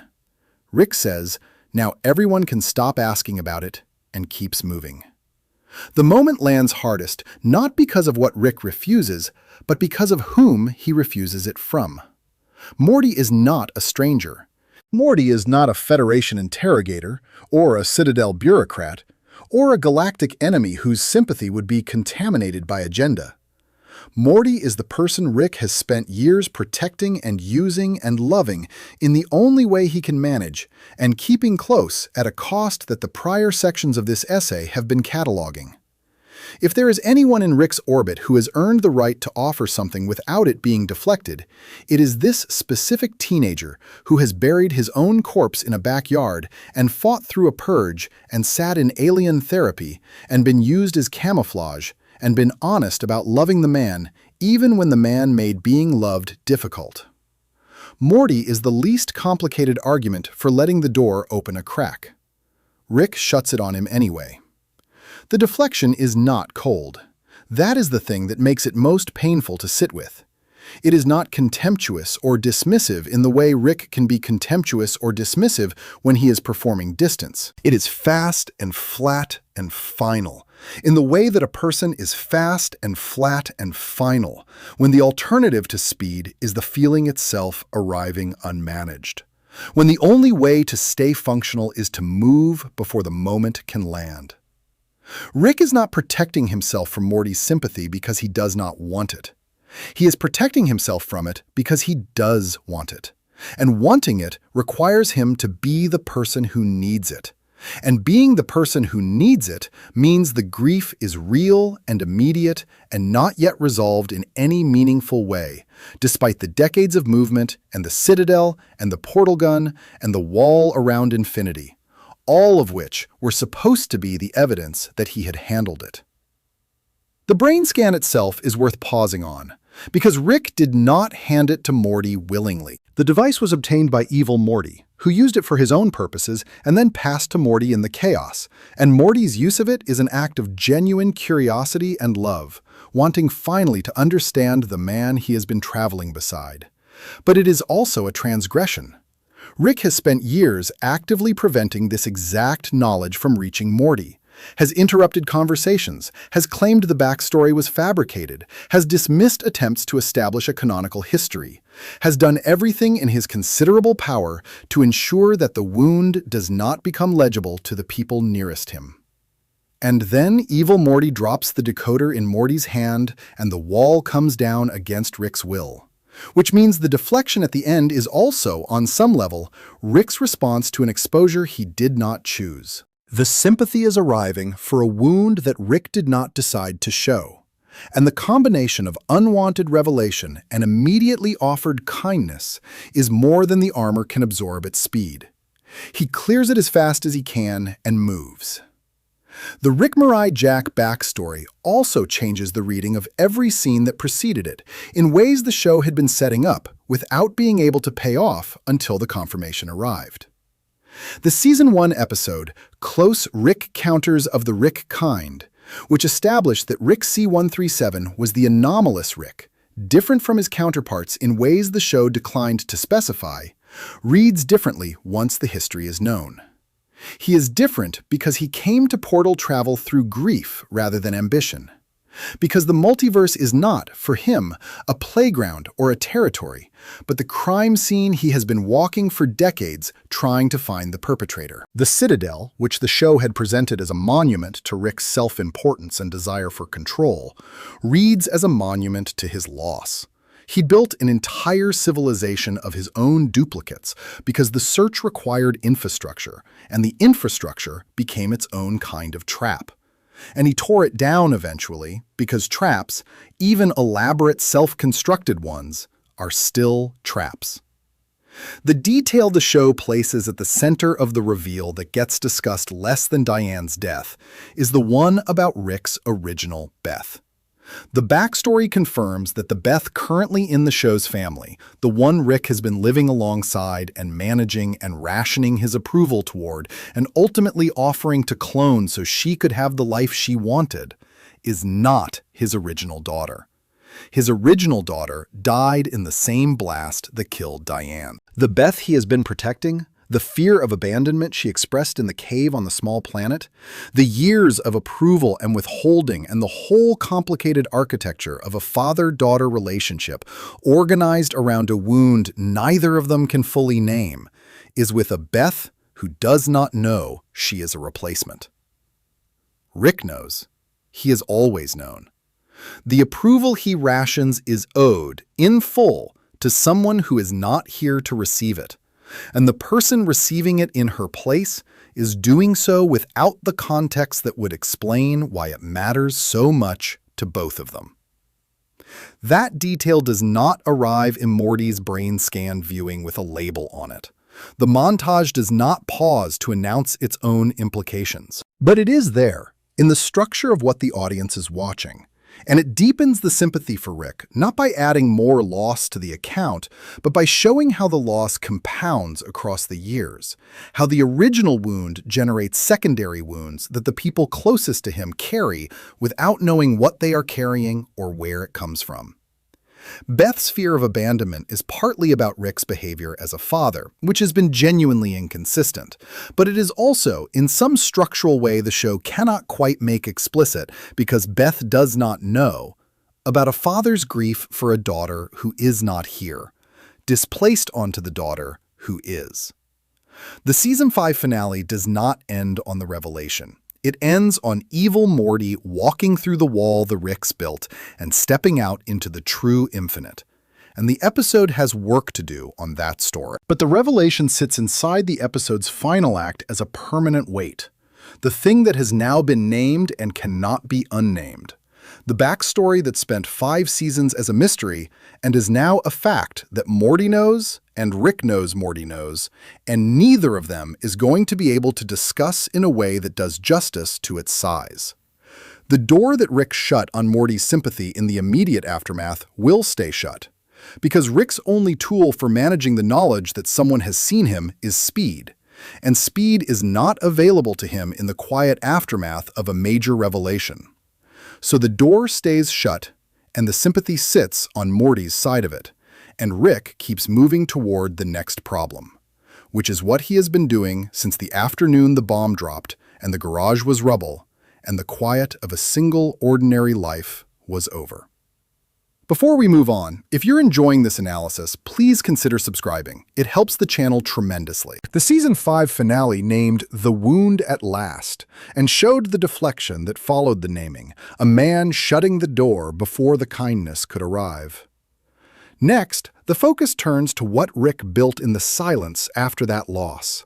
The home dimension frozen in time, the inhabitants trapped in a loop they never consented to, and the artificial version of his dead wife he installed there to keep him company in a place no living person was ever meant to visit. Section 8. What he built instead of grieving. The Season 6 premiere opens with a technical problem. Rick, attempting to repair the portal fluid network that evil Morty sabotaged during the Citadel's collapse, makes an error in the reset sequence and inadvertently sends every person who has ever used a portal back to their point of origin. Jerry goes to the dimension where he was accidentally swapped at a Jerry Boree years earlier. Morty goes to the Cronenberg dimension, the ruined world from the Season 1 catastrophe that the show has not revisited in full since it was first abandoned. Rick goes home. Not to the Smith house in the current dimension, not to any of the way stations or labs scattered across the multiverse.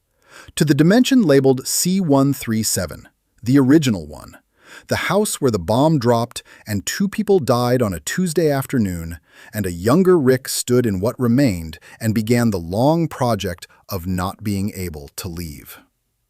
What he finds there is the show's most quietly devastating set piece, staged not as a dramatic revelation, but as a mundane return. A man going back to a place he has kept running in his absence, the way a person keeps a light on in a room they cannot bring themselves to close. The dimension is on a time loop, which the episode reveals as something Rick engineered deliberately rather than an accident of physics.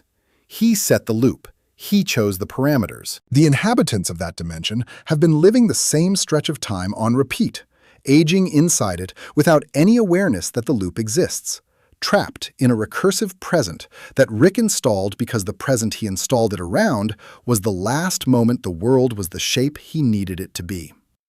He froze time in the proximity of the wound, so the wound could not move away from him, maintaining the freeze across decades from everywhere else in the multiverse, keeping the worst day of his life on permanent standby, as if grief were a file he needed to keep accessible. In the house at the center of the frozen dimension, Rick installed something else, an artificial intelligence built around the voice and manner of Diane, his dead wife. Designed not to comfort him, but to haunt him. Positioned always one room away so that the presence is constant and the resolution is permanently unavailable. The show stages the detail with the precision of a joke that is not a joke. The AI is calibrated to be adjacent, never present, close enough to feel the absence of, and never close enough to reach. Rick built a haunting rather than a comfort. An experience of loss rather than a substitute for the thing lost.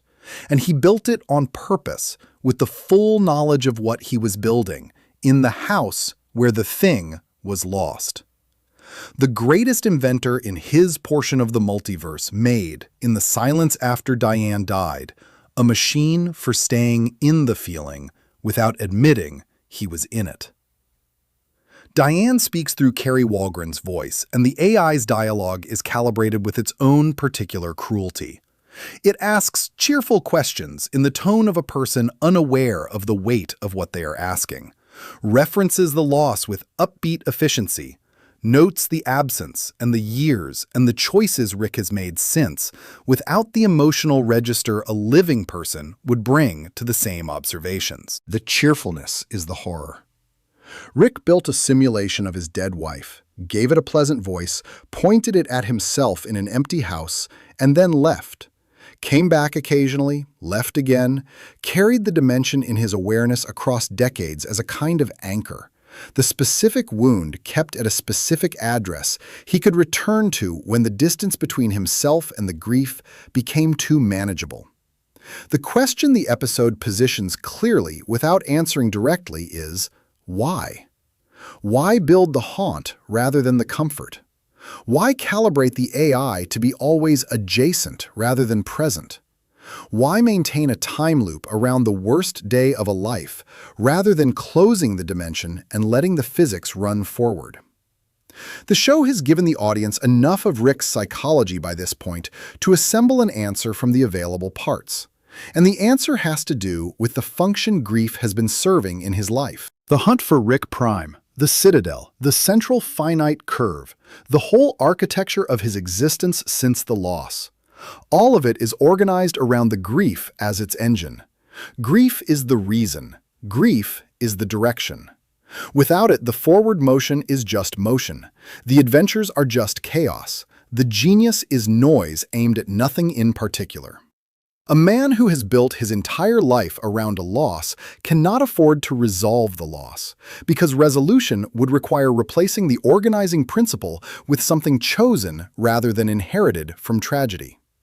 Choosing is harder than grieving. Grieving gives a man a reason that requires no justification, a direction that needs no defense, a purpose anyone who has ever lost anything can understand without being told. The AI in the house and the time loop around the dimension are the physical infrastructure of that management. He keeps the grief at a specific address, so it does not have to live in his body, does not have to be carried in the present tense, can be visited and then left, maintained and then ignored, circled without being entered.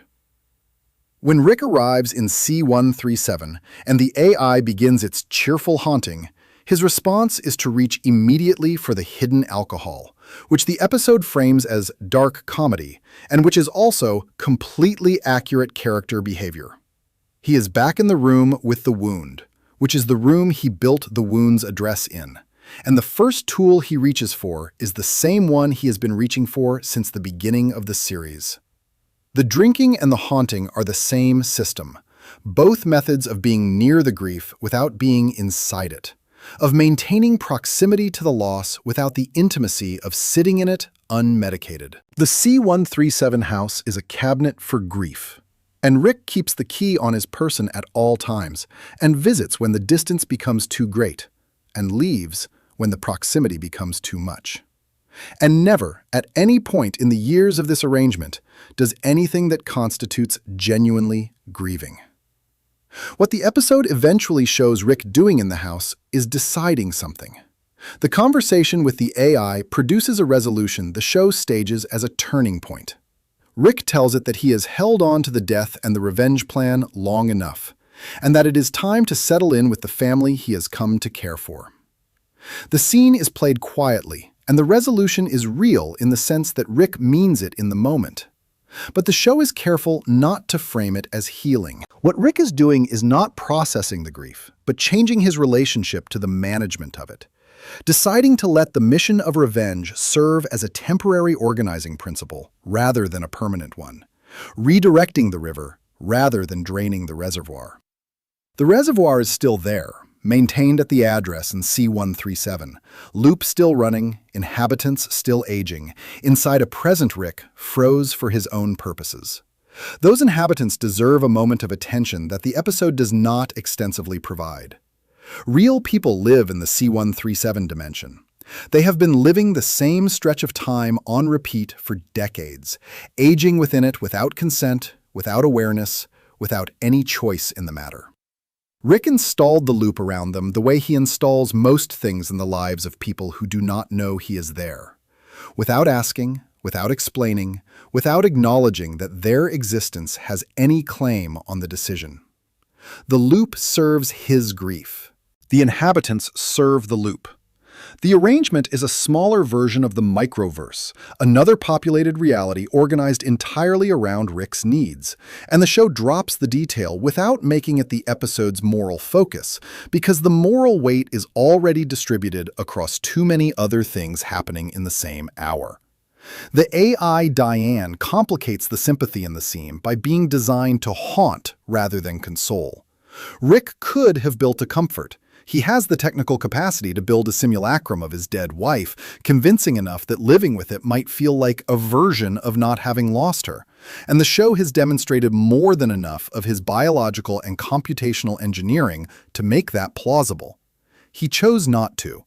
He built something that maintains the texture of loss rather than replacing it, something that keeps the wound present rather than healed over, something positioned to remind rather than replace. That choice is not accidental and not a failure of imagination. It is a preference revealed in hardware.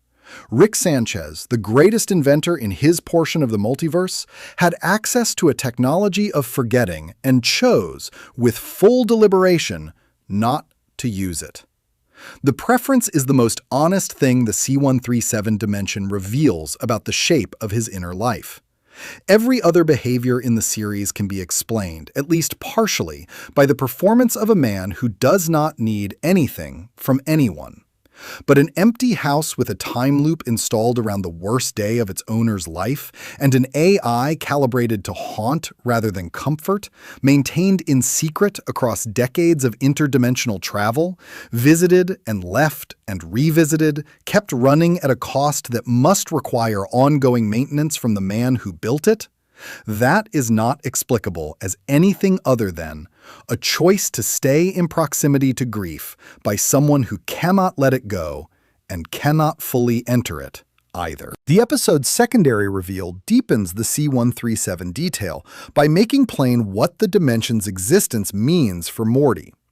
When the portal reset sends Morty to the Cronenberg world, the episode confirms what the prior section began to establish. Morty Prime is the biological grandson of Rick Prime, the specific Rick who dropped the bomb on the C137 house. The Rick and Morty the show has been following are not, and have never been, biologically linked. Rick C137 selected a household in a dimension whose Rick had abandoned it, slipped into the empty space beside a Beth who never knew her father, and the Morty he chose was the grandson of the man he had been hunting for years. Whether that selection was coldly strategic or whether some other logic governed the choice is a question the show allows but does not settle. What it settles is that the relationship the audience has spent 6 seasons reading as a biological bond is something else entirely, a chosen connection that started as something more complicated and became something the show treats as genuinely meaningful, regardless of how it began. That knowledge sits beside the C137 house as an uncomfortable pairing. Rick maintains a shrine to his original loss in a frozen dimension, and simultaneously has developed a genuine bond with a child who is not his and never was. And the bond that developed is the one the Rest and Ricklaxation episode identified as the thing he classified as toxicity. The love that grew in the borrowed household is the irrational attachment.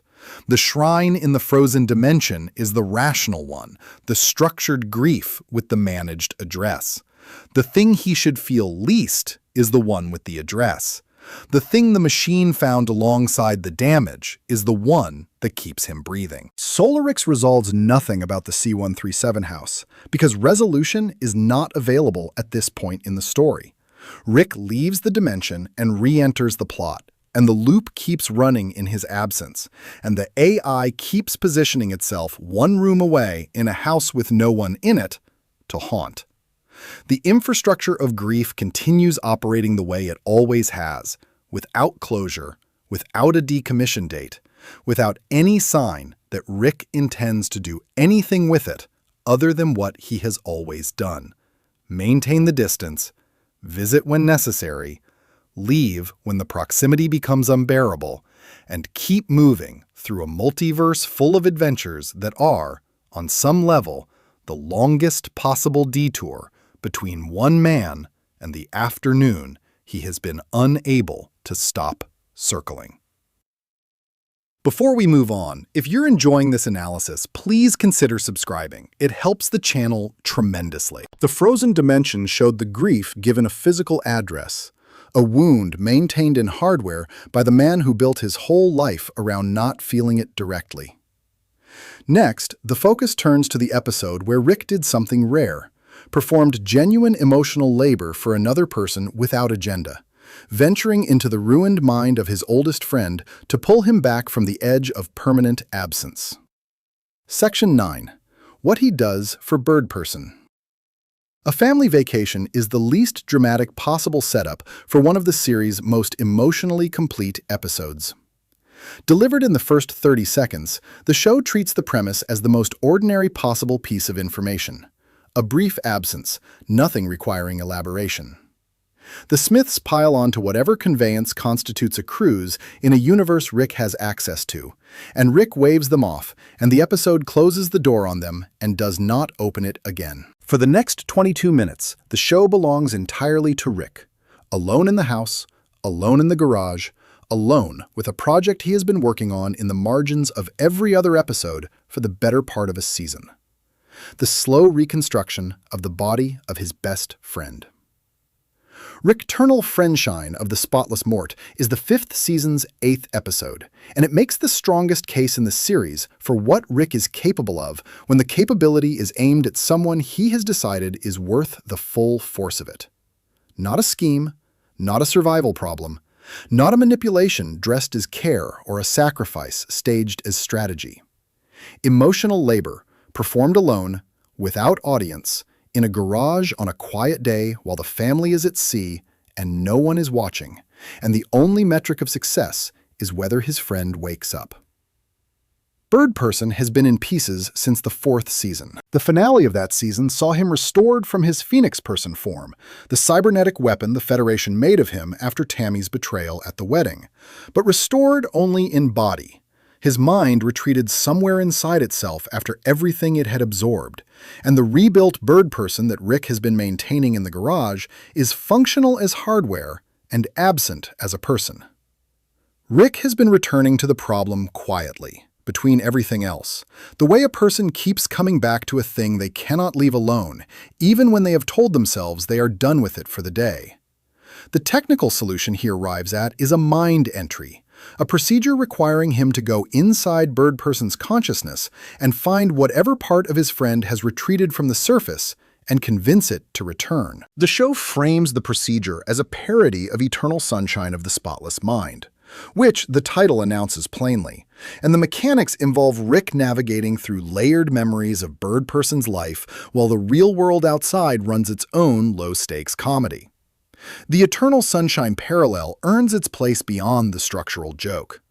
The original film is about the choice to erase a painful love story and the discovery that the erasure is neither complete nor desirable. And the episode organizes itself around the same idea. Rick going into the memory of a friendship to retrieve what was lost, discovering along the way that what was lost is also what he most needs to find.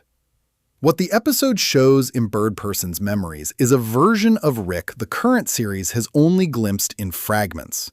The resistance fighter, the young man who went to war alongside a cause he believed in enough to fight for. The man who had a best friend in the fullest sense.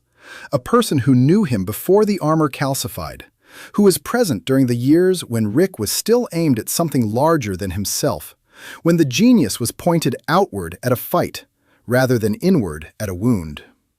Bird Person's memories contain a Rick who laughed without managing the laugh, who stood beside his friend in firefights without calculating the exit in advance, who existed in the shared project of the resistance with a presence he maintains for almost nothing and almost no one in the present day. The memories also contain the moments when the friendship frayed. The times Rick's nihilism pulled against Bird Person's belief that the fight was worth fighting. The arguments about whether the cause was real or merely the most available alternative to chaos. Bird Person is not a simple figure in his own memories. He is a person who chose commitment at every junction where Rick chose exit, who stayed in the resistance after Rick grew disillusioned, who built a life on his home planet and met Tammy and got married, and was killed at his own wedding by a Federation plant embedded in his life for years. His memories contain the full accounting of a person who kept choosing to be present in the world, even when the world kept making presence expensive. And the contrast between his trajectory and Rick's sits in the episode as an unspoken observation about two different answers to the same question. Rick moves through the memories with the dual purpose of finding his friend and surviving the navigation. Because entering a damaged mind is not safe, and the procedure could kill both of them if it goes wrong. The action sequences that structure the second act are genuinely exciting and also genuinely beside the point. The genre scaffolding that holds the emotional content in place while the real work happens in the spaces between. The real work is Rick recognizing where he is in relation to his friend's inner life and staying there, rather than portaling out, which is the behavioral equivalent of the sacrifice from the void in the Season 2 premiere. A decision to remain in a difficult place for the benefit of someone else, made without drama, held without fanfare. When Rick finds Bird Person in the depths of his own memory and Bird Person refuses the rescue, the show handles the moment with the restraint the scene requires. Bird Person has retreated because the world he was brought back to contains the evidence of everything he lost and everything that was done to him, and returning to it is not obviously better than staying gone. He tells Rick something about what the accumulation of loss has produced in him. Not in a speech, but in the quiet language of a being who has stopped fighting and is not certain the fighting was worth what it cost. Rick has to find something to say that is true and that reaches his friend in the place his friend is actually standing. What Rick says is not a strategy. No angle, no leverage being applied, no calculation of what argument will produce the desired behavior. He says something honest about the friendship, about what it has meant, about the specific value of this specific presence in a life that has not always had many of those. The show does not reproduce the exact content because the content is less important than the quality of it. The fact that Rick is speaking without the protective layer of irony, without the deflection into philosophy or the meta-awareness that makes everything a commentary on itself. He is talking to his friend, trying to get him back, meaning it. The episode deepens the portrait by showing what happens inside Rick when Bird Person's memories include moments Rick was not present for. Watching another person's memory of a shared past and discovering how much of the past was not shared, how much a friend experienced in the space between meetings, how full a life is when the viewer is not in it. Rick navigating Bird Person's inner world is Rick confronting a fullness that continued without him, and the confrontation is not comfortable. The friendship mattered to Rick in the way certain things matter to people who pretend nothing does, which is to say, enormously and without adequate acknowledgement until the loss makes the importance impossible to ignore. The war memories carry specific weight. The resistance, in the fragments the show has distributed across the series, represents the version of Rick's life that the current series is the aftermath of, a period when the genius was in service of something external, when the drinking was presumably still a coping mechanism rather than the organizing principle it has since become. Bird Person was there for all of it.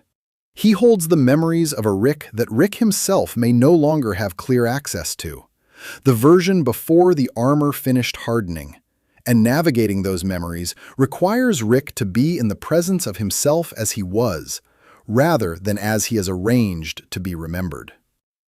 The episode handles the question of Rick's motives with honesty that some readings try to resolve, but the episode itself declines to. One reading of the rescue is that Rick enters Bird Person's mind partly because the neural linkage means Bird Person's death in the mindscape would kill Rick in the garage. The show does not close off that reading because it is not in the business of presenting Rick's better impulses as unambiguously pure. Both things coexist. He is there because he might die if he is not, and he is there because Bird Person is his friend, and he has been quietly rebuilding his friend's body in the garage for months because he is not willing to let him stay gone. The coexistence is more honest than a single clean reason would be.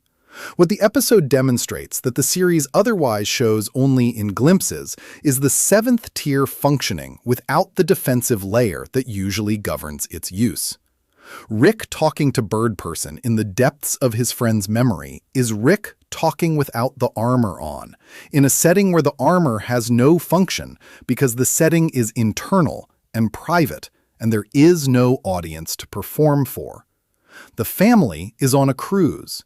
The garage AI is negotiating with the neighbor about batteries. In the absence of an audience, the version of Rick that exists without performance turns out to be recognizable and whole, and capable of saying the things that need saying without encoding them in noise. The comparison the show builds into the episode's architecture, without stating it, is between what Rick does for Bird Person in this hour and what he will not do for himself in any hour the series has depicted. He enters a damaged mind to retrieve a retreating consciousness. He navigates hostile memories. He stays in the difficult place. He says the honest thing without the protective layer.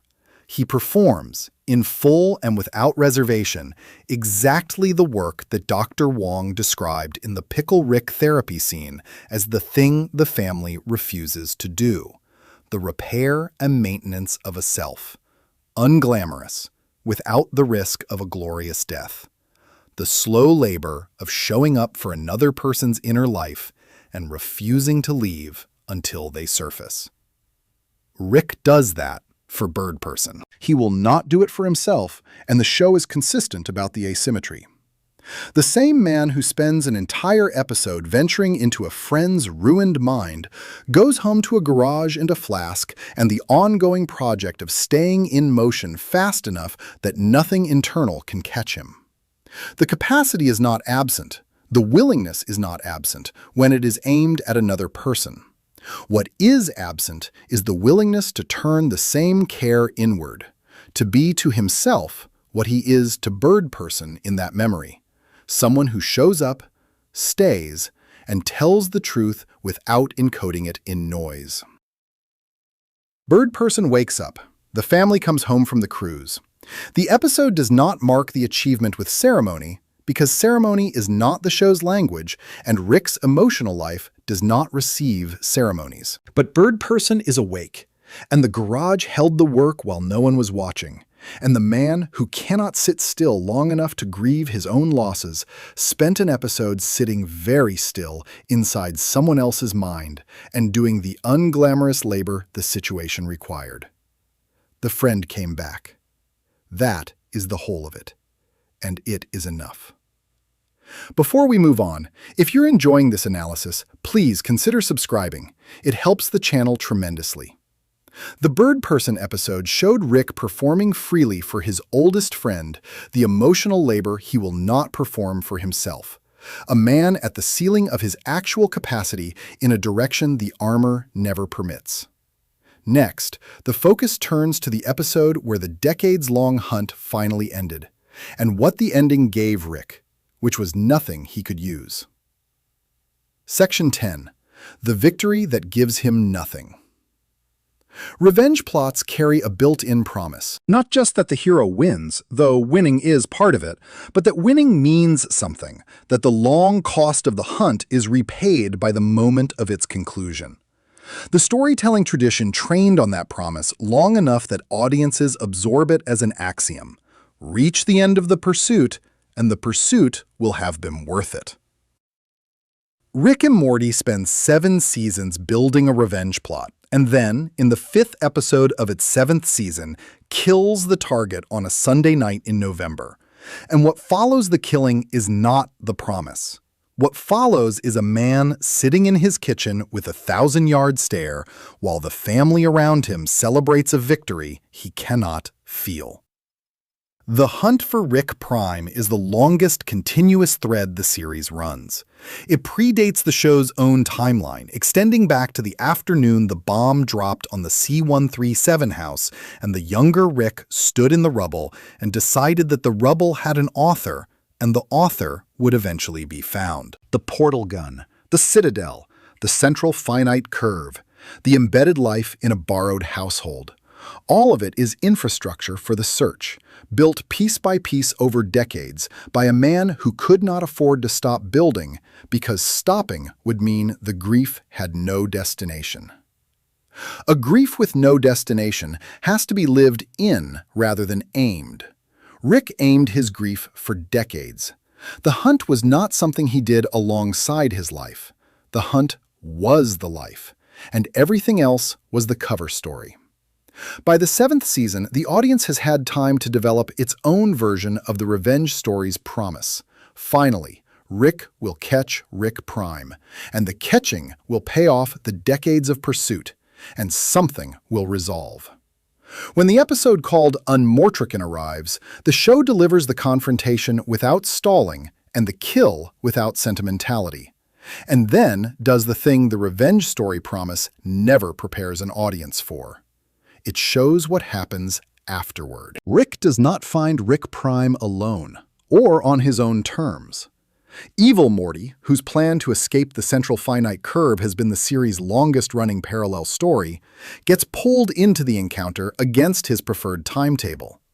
The three of them end up trapped in Rick Prime's lair together, which is precisely the kind of messy, uncontrolled situation that Rick's strategist tier would prefer to avoid. The confrontation that was supposed to be a reckoning becomes a survival problem first. And Rick has to cooperate with the one Morty who has spent the series outsmarting him in order to get close enough to the one Rick who has spent the series evading him. The tidiness he spent decades trying to engineer around the moment is unavailable. The moment arrives anyway. Rick Prime is everything the show built him to be: contemptuous and precise and genuinely dangerous. He does not carry the wound of Diane's death, because Diane's death was a choice he made, a punishment administered to a version of himself who had the audacity to want what he had and refuse to weaponize it. He built the Omega device not out of grief, but out of ideology, the belief that attachment is not a burden to be managed, but an error to be corrected, and the device is the correction applied across infinity. Every Diane, in every reality, erased, because one Rick refused to join a club that required him to stop being a person. Rick Prime is what the central finite curve would look like if it had a personality. A wall against feeling, maintained not through avoidance, but through the active elimination of the thing that would need to be avoided. The fight that ends him carries none of the elegance the show's action sequences typically bring. Rick beats Rick Prime to death with his hands. No portal gun trick, no elaborate device, no scheme paying off in a single clean moment. The sound of impact with no music underneath it, which is the episode's most deliberate formal choice, because music would impose an emotional register on the sequence, and the show does not want to tell the audience how to feel. It wants the audience in the room with the sound and the silence and the specific quality of a man spending decades of accumulated loss through his hands in the most direct way available. Rick Prime taunts through it, contemptuous to the end, denying the kill even the dignity of a defeated villain acknowledging defeat. He does not concede anything. He simply stops. Rick stands over the body. The show does not linger with a triumphant frame or a mournful one. It moves to the next beat, going home. The scene at the Smith house is the episode's real payload, staged with the same formal restraint applied to the kill. Morty is celebrating. The family understands that something significant has happened, that the mission Rick organized his life around has reached its conclusion, and they respond with the warmth the occasion seems to call for. Rick moves through the celebration with the expression of a man present in a room that belongs to a different version of him, the version that was supposed to be here, the version for whom this moment was supposed to mean the thing it was always supposed to mean. He cannot access that version. He sits in the kitchen with the family around him, and the 1,000-yard stare the show's framing holds long enough to be impossible to misread. The victory is complete. The feeling is absent. The comparison the show builds into the staging is deliberate. The 1,000-yard stare is the same expression the show put on Morty's face at the end of Rick Potion number 9, after they buried their own bodies in the borrowed backyard, and Morty understood for the first time the full shape of what it meant to be traveling with Rick. The show is rhyming the two moments on purpose. In the Season 1 episode, Morty carried the knowledge that the world he now lived in was not his, that nothing would ever be quite as solid as it had seemed before the serum and the Cronenbergs and the graves. In the Season 7 episode, Rick carries the knowledge that the mission he organized his life around is finished, and the life underneath it is still the same shape it was before, that the grief did not live inside Rick Prime and could not be killed along with him. Evil Morty saw this coming. He tells Morty before the kill that simply allowing Rick to finish the hunt will not go well for Rick emotionally. And the warning is the most perceptive line in the episode because it comes from the character who has spent the series understanding the Ricks better than they understand themselves. Evil Morty knows what the hunt was load-bearing. He knows that Rick's continued functioning as a person who gets up in the morning and maintains something resembling a life is partly dependent on the existence of the goal ahead of him. Remove the goal, and the motion loses its engine. Complete the mission, and the mission's completion reveals what the mission was covering. Grief that has never been addressed at all, waiting exactly where it always was, unchanged by decades of pursuit and unchanged by the death of the man the pursuit was aimed at. The post-credit scene makes the point in the simplest possible way. Slow Mobius, a minor character dusted off for the episode, largely so Rick Prime could kill him using the Omega device, had a wife. In the credits scene, she stands at what appears to be a consultation of some kind, beginning to research the identity of the entity that killed her husband, staged in deliberate structural parallel to the early stages of Rick's own hunt. She is angry and purposeful and pointed in a direction that will organize her life if she lets it. The show is not subtle about the statement the parallel makes. The journey Rick just finished is the journey she is just starting, and the journey ends in a kitchen with a 1,000-yard stare and nothing resolved. The slow Mobius widow scene is the episode's most compassionate moment toward Rick, because it frames his decades of pursuit not as a failure of character, but as a completely understandable response to loss that happens to be insufficient to the task of healing it. She is going to do what he did. Anyone might. The grief is real, and the desire to give it a direction and a target is real. And the resulting hunt is a logical enough structure for a life upended by sudden, preventable loss. The show does not condemn the choice. It shows the outcome and lets the outcome speak. What Rick is left with after the kill is the original afternoon. The bomb on the C-137 house, Diane and Beth in the rubble, the younger Rick standing in what remained. That afternoon has been exactly as far from resolution after the hunt as it was before it began. Because Rick Prime was never the repository of the grief, only the cause of it. Killing the cause does not address the grief. It addresses the anger, partially, and even that incompletely, because Rick Prime taunted to the end and conceded nothing. The satisfaction of the kill is real, and the episode does not deny it. But beyond the satisfaction, the country is still the same country Rick has been living in since the morning after the bomb. What remains after the kill, and what the section before this one established, is that the one thing still running in the borrowed household is the thing the detox machine classified alongside the damage. The love that grew in the household he slipped into, the irrational attachment to a specific child who is not biologically his, the bond that survived the Cronenbergs and the void and the therapy session and the wedding surrender and every other section of this catalog. That is still in the kitchen when Rick walks back in with the 1,000-yard stare. Morty is still there. The family is still there. The show does not stage a dramatic exchange between them. It gives Rick the stare and gives Morty proximity and lets the episode move on. Because the show understands that the end of one organizing principle is not the beginning of another, and the space between them is not resolution, but simply the next morning. Across all 10 moments this essay has cataloged, the same structure keeps appearing underneath the surface changes.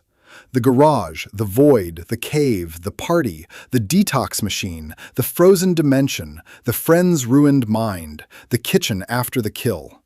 Each one is a version of the same scene, the man behind the armor briefly visible, the feeling briefly present, the door briefly open. Each one closes again. The armor returns, the performance resumes, the forward motion restarts. And Rick keeps showing up to the kitchen anyway. Keeps choosing the borrowed household and the specific people in it, not because the philosophy supports it, and not because the meditator's cold comprehension of infinity produces any argument for why this family rather than another, but because the thing Bird Person heard in the catchphrase, and Beth named in the cave, and the machine found alongside the damage is still running underneath everything, durable past every attempt to make it unnecessary. He is in pain. He has been asking for help since the pilot, in a language no one around him speaks. He keeps showing up to the kitchen anyway, and the show treats that stubbornness, that unreasonable, philosophically indefensible refusal to stop showing up, as the only thing about him that was ever worth the price of the rest. If you enjoyed this video essay, make sure to subscribe. Thanks for watching, and I'll see you in the next one.